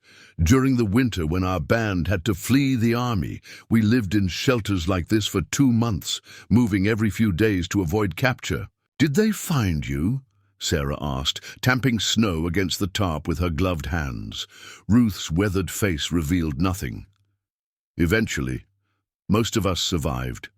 The ones who didn't, we remember. The blunt reminder of the violence Ruth had witnessed silenced Sarah's complaints about the cold seeping through her borrowed boots. Her discomfort seemed trivial compared to what this remarkable woman had endured. As darkness fell completely, a small fire burned at the center of their camp, carefully shielded to minimize its visibility from a distance. They ate a sparse meal of jerky and hard biscuits, speaking little. Hope nursed quietly, seemingly unperturbed by the journey thus far. Levi kept to himself, positioned slightly apart from the others. The weight of his betrayal of Mason, or perhaps his earlier betrayal of Sarah, seemed to hang heavy on his shoulders. "How did you decide to help us?" Sarah asked him directly, breaking the uncomfortable silence. Levi stared into the fire, not meeting her eyes. "I found your locket," he said after a moment. "The one with your mother's picture. Mason took it from you that night, then gave it to me later, told me to sell it in the next town over." Sarah's hand instinctively went to her throat where the locket had once rested. "You didn't sell it." "Couldn't bring myself to," Levi admitted. "It felt wrong. Then when Mason started planning the search party, started talking about how you had to be eliminated." He shuddered slightly. "I realized what he really was, what I'd been supporting all these years." "Do you still have it?" Sarah asked, hardly daring to hope. Levi nodded, reaching into his shirt to withdraw a small silver oval on a delicate chain. I've carried it since that night. Sarah accepted the locket with trembling fingers, opening it to reveal the faded portrait of a young woman with her same light eyes and determined chin. Tears blurred her vision, not just for the return of this precious memento, but for the unexpected alignment of decency in a man she had written off as merely Mason's shadow. "Thank you," she whispered. Thomas, who had been listening silently, nodded once to Levi, a small acknowledgement but significant nonetheless. William returned from checking their back trail, his expression grim. "Snow's coming in fast. We should reach Levi's cabin by midday tomorrow if we start at first light." He glanced at Sarah and Hope. They'll need to stay warm through the night, the temperature's dropping quickly. Thomas immediately surrendered his extra blanket, and Ruth prepared a special tea to help Sarah maintain her milk supply despite the cold and stress. As the others settled in for sleep, Thomas took first watch, positioning himself where he could observe both the trail behind them and the path ahead. Sarah lay in the snow shelter, Hope nestled against her chest, listening to the wind picking up outside. Despite her exhaustion, sleep eluded her. After an hour of restless turning, she carefully wrapped Hope in the warmest blankets and stepped outside. Thomas glanced up from his position near the dying fire. "You should be resting," he said quietly. "I can't sleep," she admitted, sitting beside him on the fallen log he'd claimed as a seat. Too many thoughts. They sat in companionable silence, watching the snowfall in the faint moonlight that penetrated the clouds. The beauty of it was almost surreal, delicate flakes drifting down to blanket the world in pristine white, nature indifferent to the human drama playing out beneath its canopy. "Do you think we'll make it?" Sarah asked finally, voicing the fear that had been growing since they fled the cabin. Thomas considered her question with his usual thoughtfulness. "I think Wheeler is underestimating what faces him," he replied. "He sees a frightened woman and a few Indians. He doesn't understand what happens when people with nothing left to lose stand together." "I'm scared," she confessed, the admission feeling like both weakness and strength simultaneously. "Not for myself so much anymore, for Hope. For all of you who've risked everything to help us." Thomas's hand found hers in the darkness, his calloused fingers warm despite the cold night. "Fear keeps us alert. It's nothing to be ashamed of."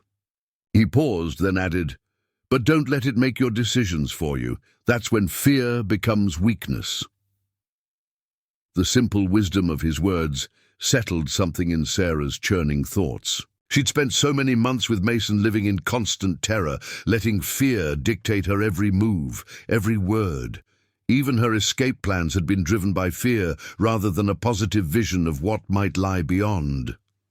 "If we survive this," she said, slowly, "if we somehow manage to bring Mason to justice, I want to build something, not just run from something." Thomas's hand tightened briefly around hers. "What would you build, Sarah Blackwood?"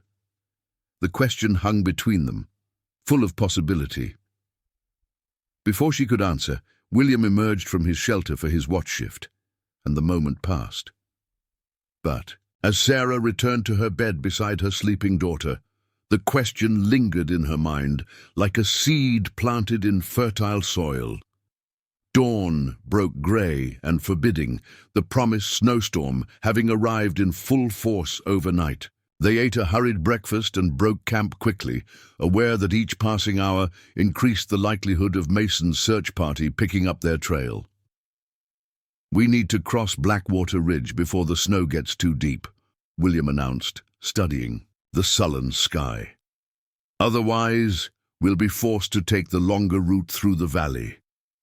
"The ridge is exposed," Levi warned. "If the storm worsens, it's our best chance," Thomas decided. "The valley would add hours to our journey, and Mason will certainly have men watching it." They set out in single file, the horses struggling through deepening snow. The wind picked up as they ascended toward the ridge, driving icy particles into any exposed skin. Sarah hunched protectively over Hope, grateful for the ingenious cradle board that shielded the infant from the worst of the elements. By mid-morning, they had reached the base of Blackwater Ridge, a narrow spine of rock that offered the most direct route to the northeastern valleys, where Levi's cabin supposedly waited. The trail narrowed dangerously, in some places barely wide enough for a horse to pass safely. "We'll need to dismount and lead the animals," William instructed, swinging down from his saddle. "One at a time. I'll go first with my horse, then come. Back for the mule." Thomas helped Sarah down, his hands lingering protectively at her waist. "Stay close to the mountainside," he advised. "Don't look down if heights trouble you." The crossing was nerve-wracking. Wind buffeted them from all sides, threatening to push horse and human alike off the narrow path. Sarah focused on placing one foot carefully before the other, clutching Hope with one arm and the reins of Thomas's horse with the other. The animal snorted nervously, but followed her lead with surprising trust. They were halfway across when Ruth, bringing up the rear, suddenly called out, "Riders! In the valley below!" Thomas immediately flattened himself against the rock face, using a spyglass he extracted from his coat pocket. "7 men, he reported grimly. "Wheeler's in the lead. They've found our trail from the cabin." Sarah's blood ran cold. "Can they see us?" "Not yet. The storm works in our favor for once." Thomas scanned the terrain ahead. "We need to reach those pines on the far side before the snow lets up." They increased their pace, urgency overriding caution. William practically ran across the remaining stretch of ridge, returning immediately to help Ruth with the mule, which had begun to balk at the treacherous footing. Sarah reached the relative safety of the pine forest, just as a momentary break in the storm illuminated the ridge. She glanced back in time to see a flash of movement in the valley far below, riders pointing upward. "They've spotted us," she gasped as Thomas joined her. "Keep moving," he urged, helping her remount. "The trees will hide us if we push deeper." Into the forest, they rode hard through the dense pines, branches whipping past their faces, snow cascading from boughs overhead. Hope began to cry, the jostling and tension finally penetrating her remarkable infant stoicism. Sarah tried to soothe her while maintaining her grip on the saddle horn, feeling utterly inadequate at both tasks. After what seemed like hours, but was likely only 40 minutes, they broke through into a small clearing. A sturdy log structure stood at its center, smoke curling from a stone chimney. "My cabin," Levi confirmed, visible relief in his voice. "We made it." But their relief was short-lived. As they approached the cabin door, it swung open, revealing a tall figure silhouetted against the warm interior light. "Hello, brother," Mason Wheeler said, a rifle cradled casually in his arms. "I've been expecting you." The world seemed to freeze around Sarah. Mason looked exactly as she remembered, tall and broad-shouldered, his beard neatly trimmed, clothes expensive despite the wilderness setting. His eyes, cold blue and calculating, swept over the group, before settling on her and the bundle strapped to her chest. "My wife," he said, his voice carrying the same false warmth he used when entertaining business associates. "Risen from the grave, it seems, and with a child no less." His smile didn't reach his eyes. "How convenient that you survived to bear my heir." Thomas had positioned himself slightly in front of Sarah, his hand hovering near the pistol at his hip. William and Ruth had stopped several paces back, the old woman's face impassive but her eyes alert. Levi stood paralyzed, his expression a mixture of disbelief and dawning horror. "How did you find this place?" he asked his brother. Mason's laugh was without humor. "You think I don't know what belongs to me? I've known about this cabin since the day you bought it, just as I've known about every pathetic attempt you've made at independence." His gaze hardened. "Including your meeting with William Three Bears at the trading post." Sarah's mind raced. If Mason had known their destination all along, had he also known about their stay at Thomas's cabin? Had this entire desperate flight been orchestrated to lead them into his trap? As if reading her thoughts, Mason continued, "I'll admit, finding your exact location in these mountains proved challenging. Your Indian friends chose their hiding place well." He gestured with his rifle toward the cabin. "But I knew eventually you'd have to move. Winter in these parts demands it. All I needed was patience." "There are 5 of us and 1 of you," Thomas observed, his voice deceptively calm. Mason's smile widened. "Are you certain of that?" He whistled sharply, and 4 men emerged from the tree line behind them, rifles aimed at the group. Sarah recognized 2 as regular hands from the Wheeler ranch. The others were strangers, probably hired guns. "Now then," Mason continued pleasantly, "here's what's going to happen. My wife will come inside with me. The rest of you are free to leave, provided you ride in the opposite direction and don't stop until you've crossed the territorial line." "That's not going to happen," Thomas replied evenly. Mason assessed him with newfound interest. "You must be the Blackfoot who found her. I should thank you for keeping my property in good condition." His gaze flicked to Sarah. "Though I see you've been letting her play with firearms. That will need correction." The casual reference to correction, Mason's preferred euphemism for his beatings, sent a chill through Sarah's body. Hope squirmed against her chest, perhaps sensing her sudden tension. "She's not your property," Ruth spoke up, her aged voice carrying surprising strength. "No human belongs to another." "The savage has opinions on marriage," Mason remarked to no one in particular. His attention returned to Levi. "I'm disappointed, brother. After everything I've done for you." Levi seemed to shrink under Mason's gaze. "You tried to kill her, Mason. Your own wife, your child." "I did what was necessary," Mason replied, as if explaining something obvious to a slow child. "Sarah became a liability. The child has complicated matters." He shrugged. "It was business, nothing personal." The casual dismissal of their lives ignited something in Sarah, not fear this time, but rage. Pure, clarifying rage that burned away hesitation. "It was personal to me," she said, her voice steadier than she'd expected. "And to your daughter." Mason's expression flickered at the word daughter. A brief calculation passed behind his eyes, before he masked it. "A daughter," he repeated. "Well, that's unfortunate. A girl has limited value, but I suppose arrangements can be made." "You won't touch her," Sarah stated, not a plea, but a declaration. Mason sighed with exaggerated patience. Sarah, always so dramatic. Come inside now.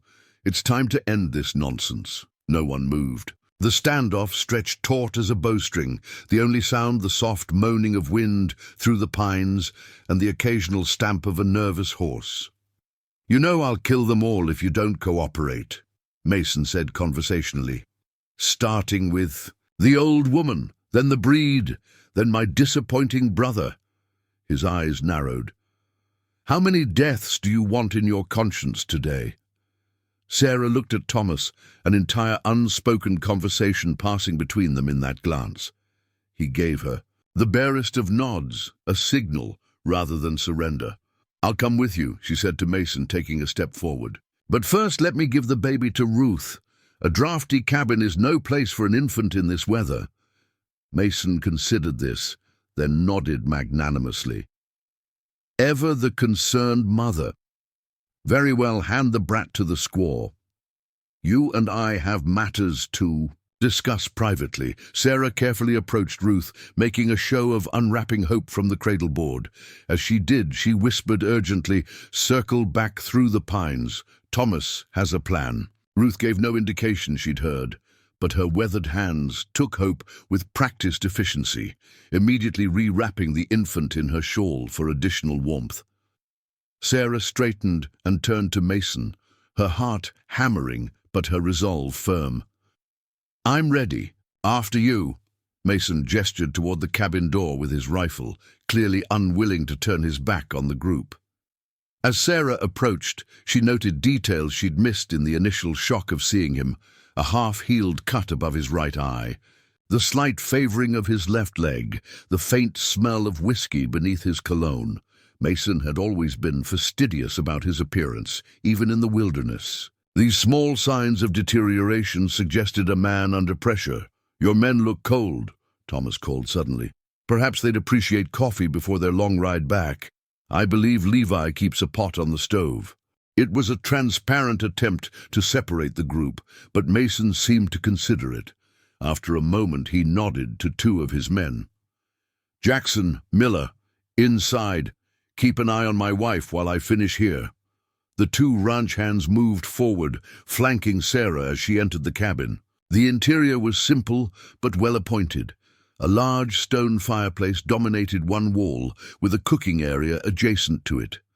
A wooden table with 4 chairs occupied the center of the single room, and a curtained alcove presumably hid a sleeping area. The space was warm, the fire already burning cheerfully. Sarah positioned herself near the curtained alcove, noting the shotgun mounted on hooks above the mantel and the trapdoor in the floor that likely led to a root cellar. The ranch hands entered behind her, stamping snow from their boots and making appreciative noises about the warmth. Outside, she could hear Mason still talking, his voice carrying that false reasonableness he employed when setting terms he expected to be followed without question. She couldn't make out the words, but his tone was unmistakable.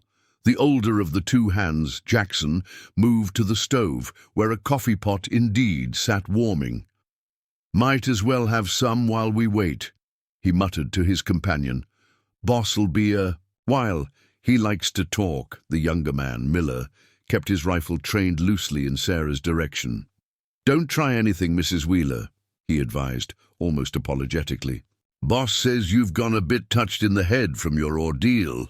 Of course, Mason would tell them that. It was his favorite tactic, undermining her credibility before she could even speak. For a moment, Sarah was transported back to dinner. Parties at the Wheeler Ranch, where Mason would laugh off her opinions with a conspiratorial, "My wife reads too many novels," or "Women's minds aren't built for politics, gentlemen." But that was the old Sarah, the one who had swallowed her words, and her pride, who had learned to disappear inside herself when Mason's temper flared. The woman who stood in this cabin now had survived abandonment, childbirth in a storm, and weeks of rebuilding her strength under Ruth's and Thomas's guidance. "I understand," she replied mildly, playing the role Miller expected. The fragile, confused wife. She moved casually toward the curtained alcove. "I just need to sit down. The baby hasn't been letting me sleep well." Miller nodded, relaxing slightly at her docile manner. His rifle barrel dipped toward the floor as Jackson handed him a steaming mug of coffee. A gunshot cracked outside, followed immediately by shouting and more shots. Both men jerked toward the door, momentarily forgetting Sarah. It was the opening she needed. She lunged for the curtain, ripping it aside to reveal not a bed as she'd expected, but a small arsenal, rifles, pistols, and boxes of ammunition neatly arranged on shelves. Levi's secret preparations for his own escape from Mason's influence, perhaps. Sarah grabbed the nearest pistol, a Colt revolver already loaded, and spun back toward the ranch hands. They were turning toward her, belatedly. Realizing their mistake, "Drop your weapons," she commanded, the Colt steady in her hands despite her racing heart. Thomas's training sessions flashed through her mind, his voice calm in her ear, teaching her to breathe through the fear, to let her body settle before squeezing the trigger. Jackson hesitated, his rifle half raised. "Now, Mrs. Wheeler, let's not—" Sarah fired once, the bullet splintering the wood beside his head. "The next one won't miss," she promised, surprised by the steadiness in her voice. "Drop them, now." This time, both men complied, their weapons clattering to the floor. Outside, the gunfire had subsided to a single shot, followed by an eerie silence. "Kick them toward me," Sarah instructed, motioning with the pistol barrel. "Then face the wall, hands behind your heads." As they grudgingly obeyed, the cabin door burst open. Sarah swung the pistol toward the entrance, finger tightening on the trigger. Thomas stood in the doorway, his own rifle held ready. Their eyes met, and the relief that flooded through Sarah was so intense it nearly buckled her knees. "Are you hurt?" he asked urgently. She shook her head. "Mason, wounded, not killed," Thomas replied, checking the two ranch hands to ensure they posed no threat. "William has him secured. One of his men is dead. The others surrendered when they saw their boss fall." Sarah absorbed this information, waiting for the guilt or horror to descend. A man had died, after all. But all she felt was a cold clarity. Hope? Safe with Ruth. She hid behind the horses when the shooting started. Thomas approached her, slowly, as if afraid any sudden movement might shatter her composure. "You can lower the gun now, Sarah. It's over." She realized she was still aiming the Colt at the door, her arm locked in position.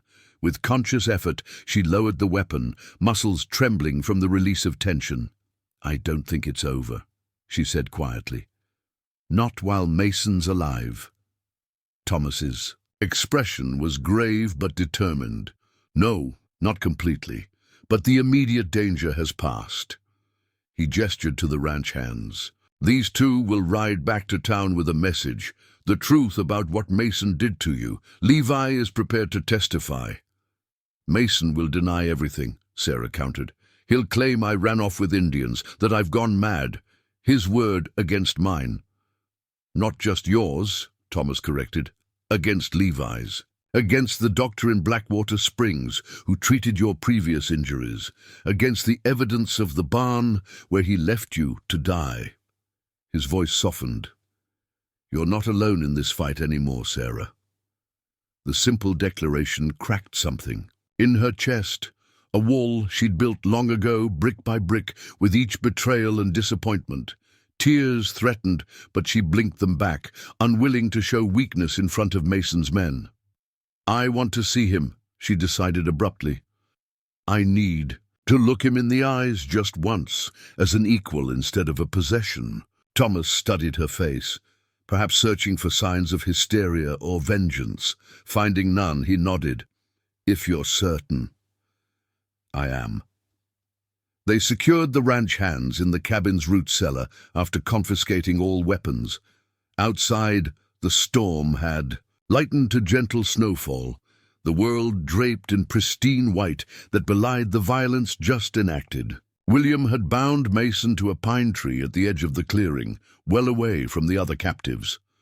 Levi stood nearby, his expression a complex mixture of grief and resolution. Mason's left shoulder was wrapped in a makeshift bandage, already staining red, his face pale with pain and fury. When he saw Sarah approaching, his expression contorted. "Come to gloat, wife," he spat, straining against his bonds. "Enjoying your moment of triumph?" Sarah stopped a few paces from him, aware of Thomas standing protectively at her shoulder, but drawing strength from her own resolve rather than his presence. "No, Mason, I came to tell you it's finished." Her voice was steady, each word deliberate. "You no longer own me, not my body, not my future, not my child." Mason's laugh was ugly.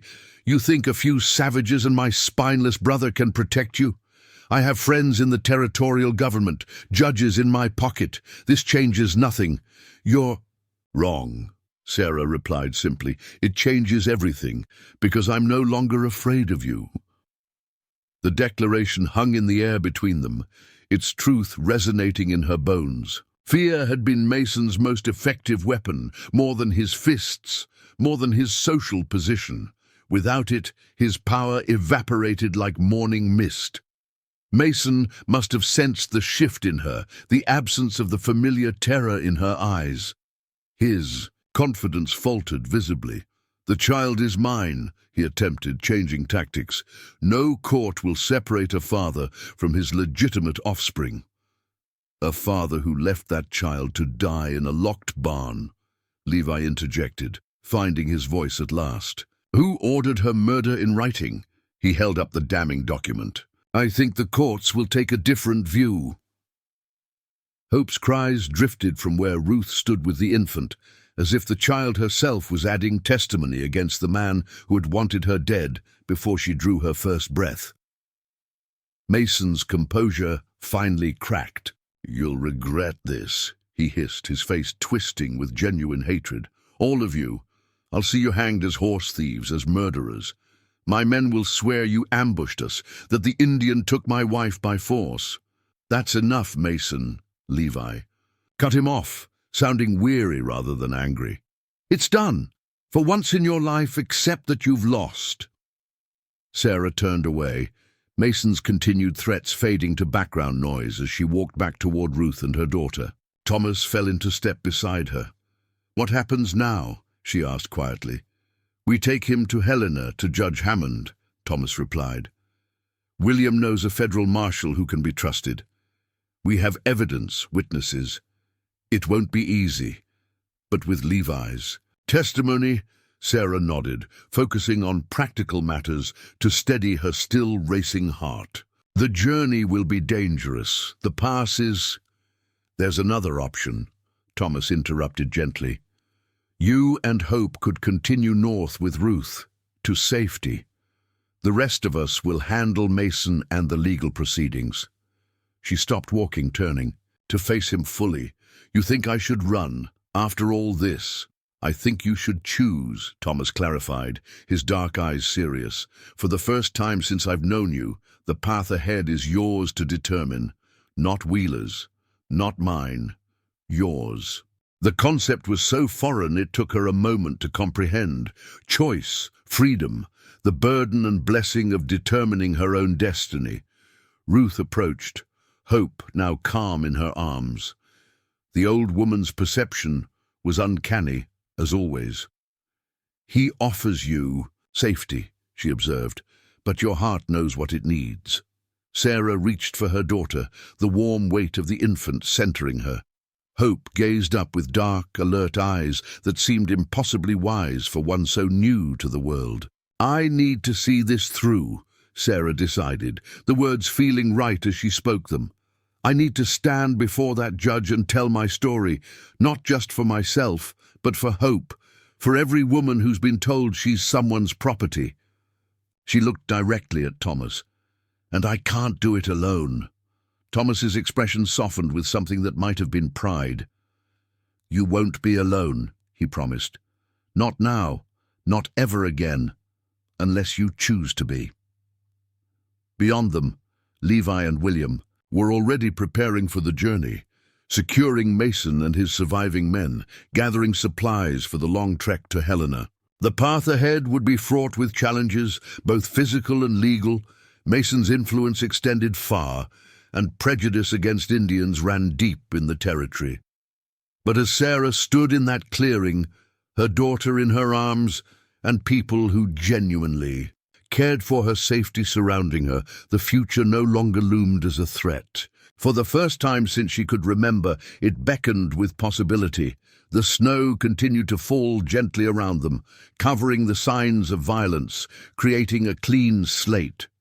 By morning, their tracks would be hidden, the journey ahead unmarked. They would forge their own path step by step, day by day, and Sarah Blackwood would never again walk in fear. The journey to Helena began at dawn the following day.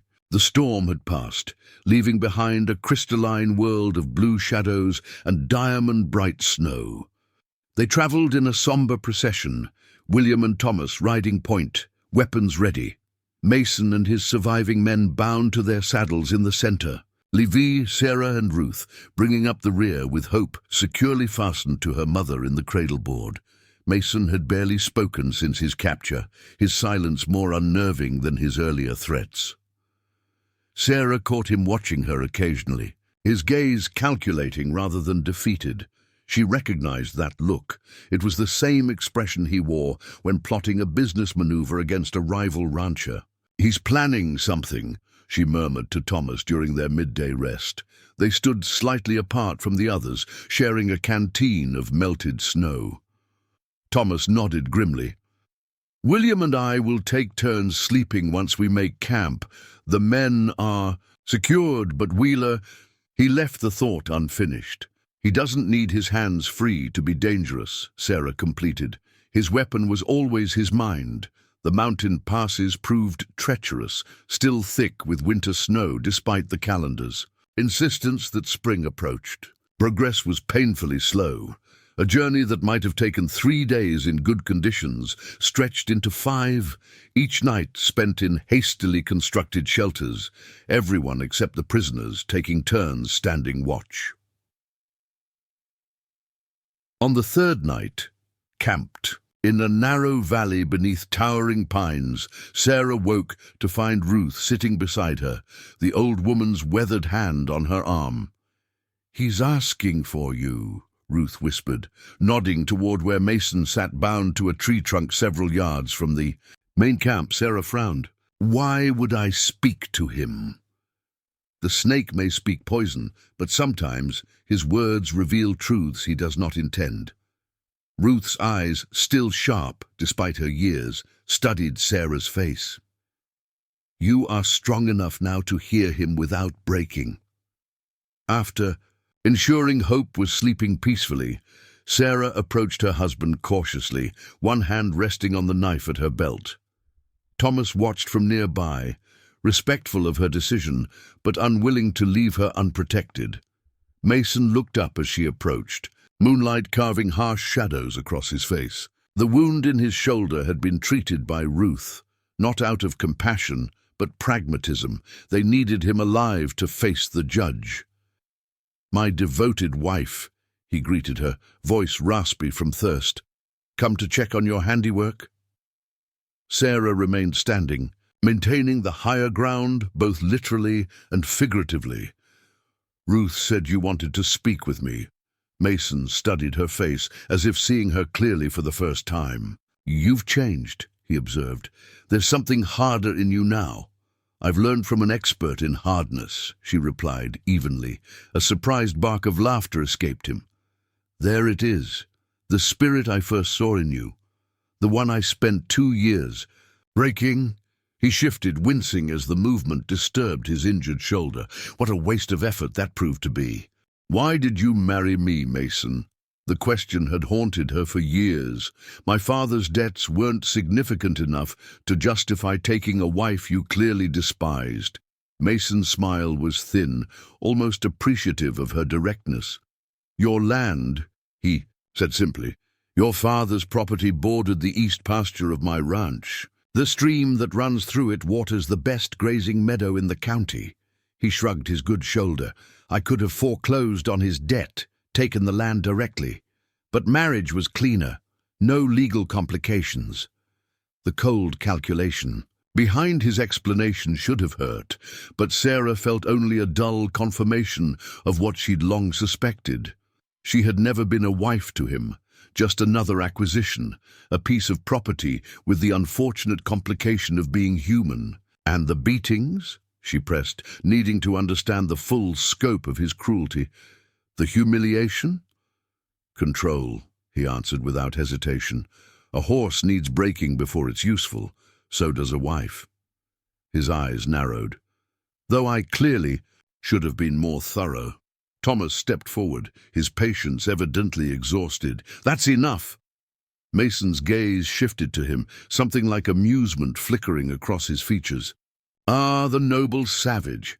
Tell me, Indian, how long after you rescued my wife did you take her to your bed?" Thomas remained perfectly still, but Sarah saw his jaw tighten. "Your assumptions reveal more about your character than mine," he replied. Mason laughed again, the sound devoid of humor. "Deny it all you want. Sarah has particular talents in that department, when properly motivated." He turned back to Sarah. "Did you tell him how eagerly you performed your wifely duties? How did you beg for my approval?"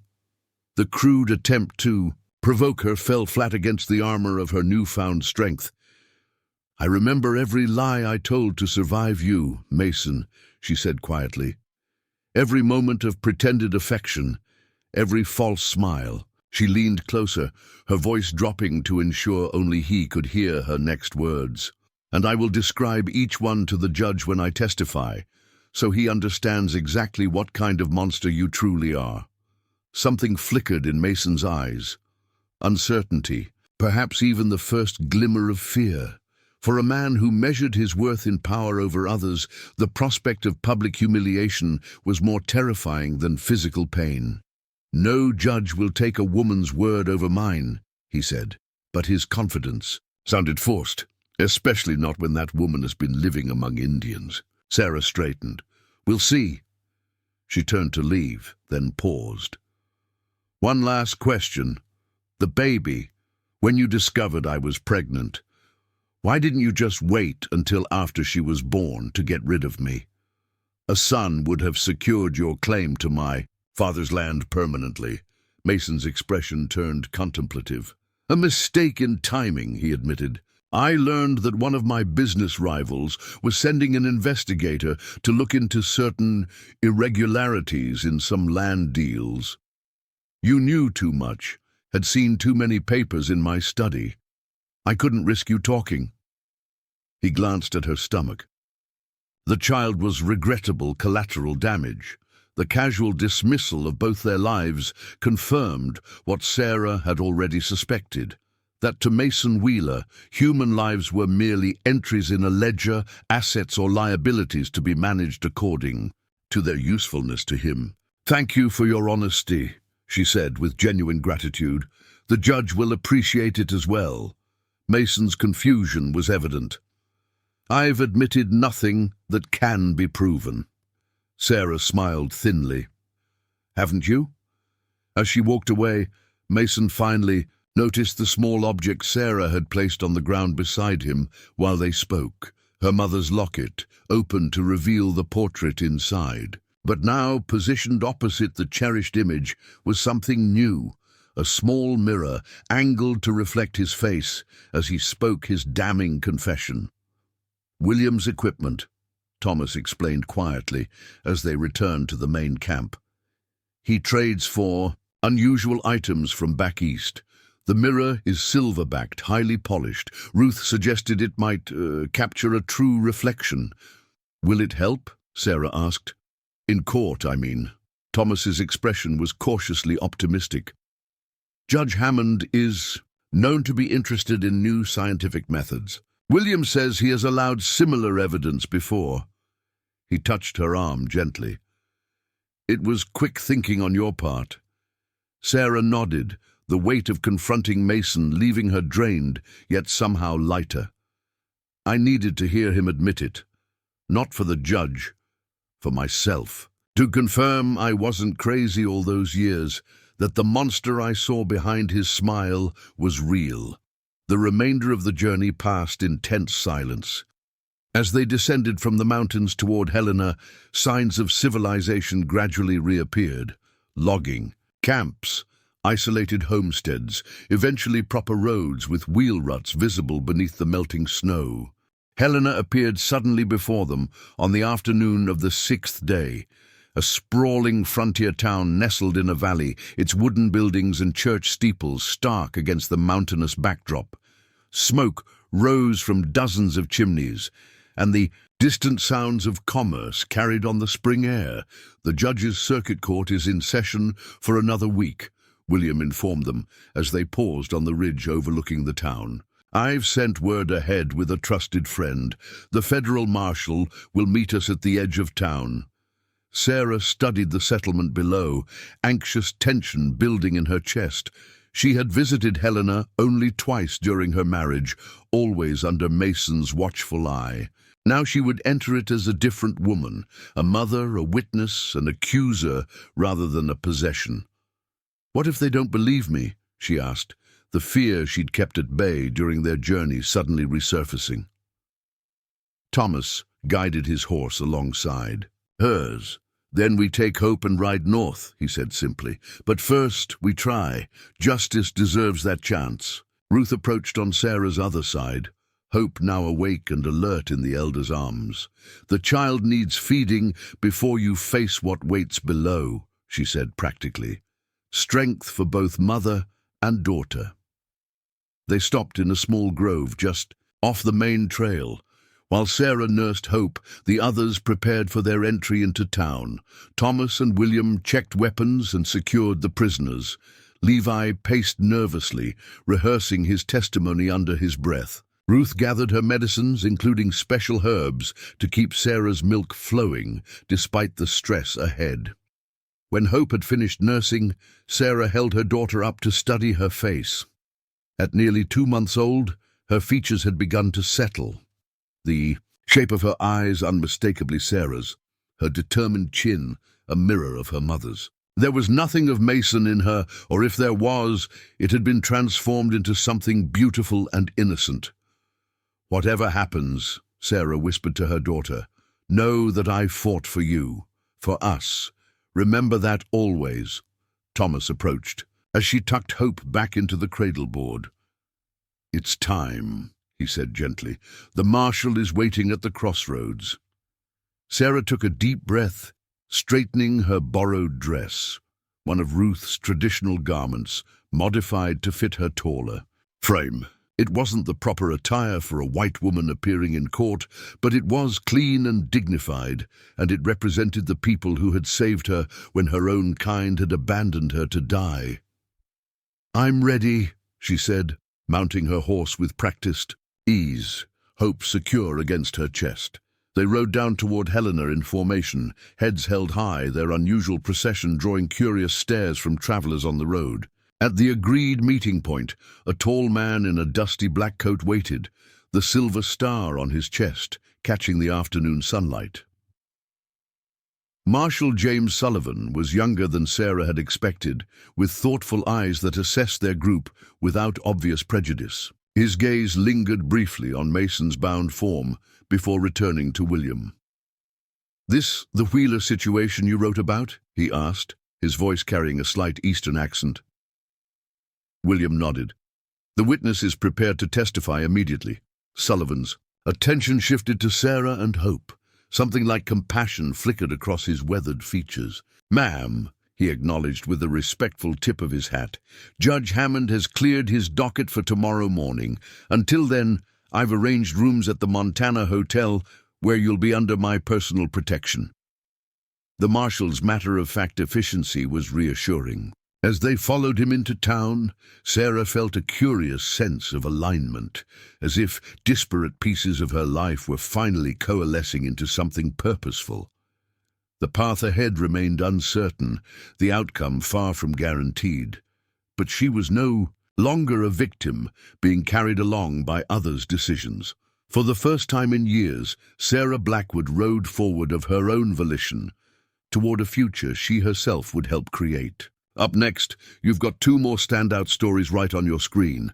If this one hits the mark, you won't want to pass these up. Just click and check them out. And don't forget to subscribe and turn on the notification bell so you don't miss any upload from us.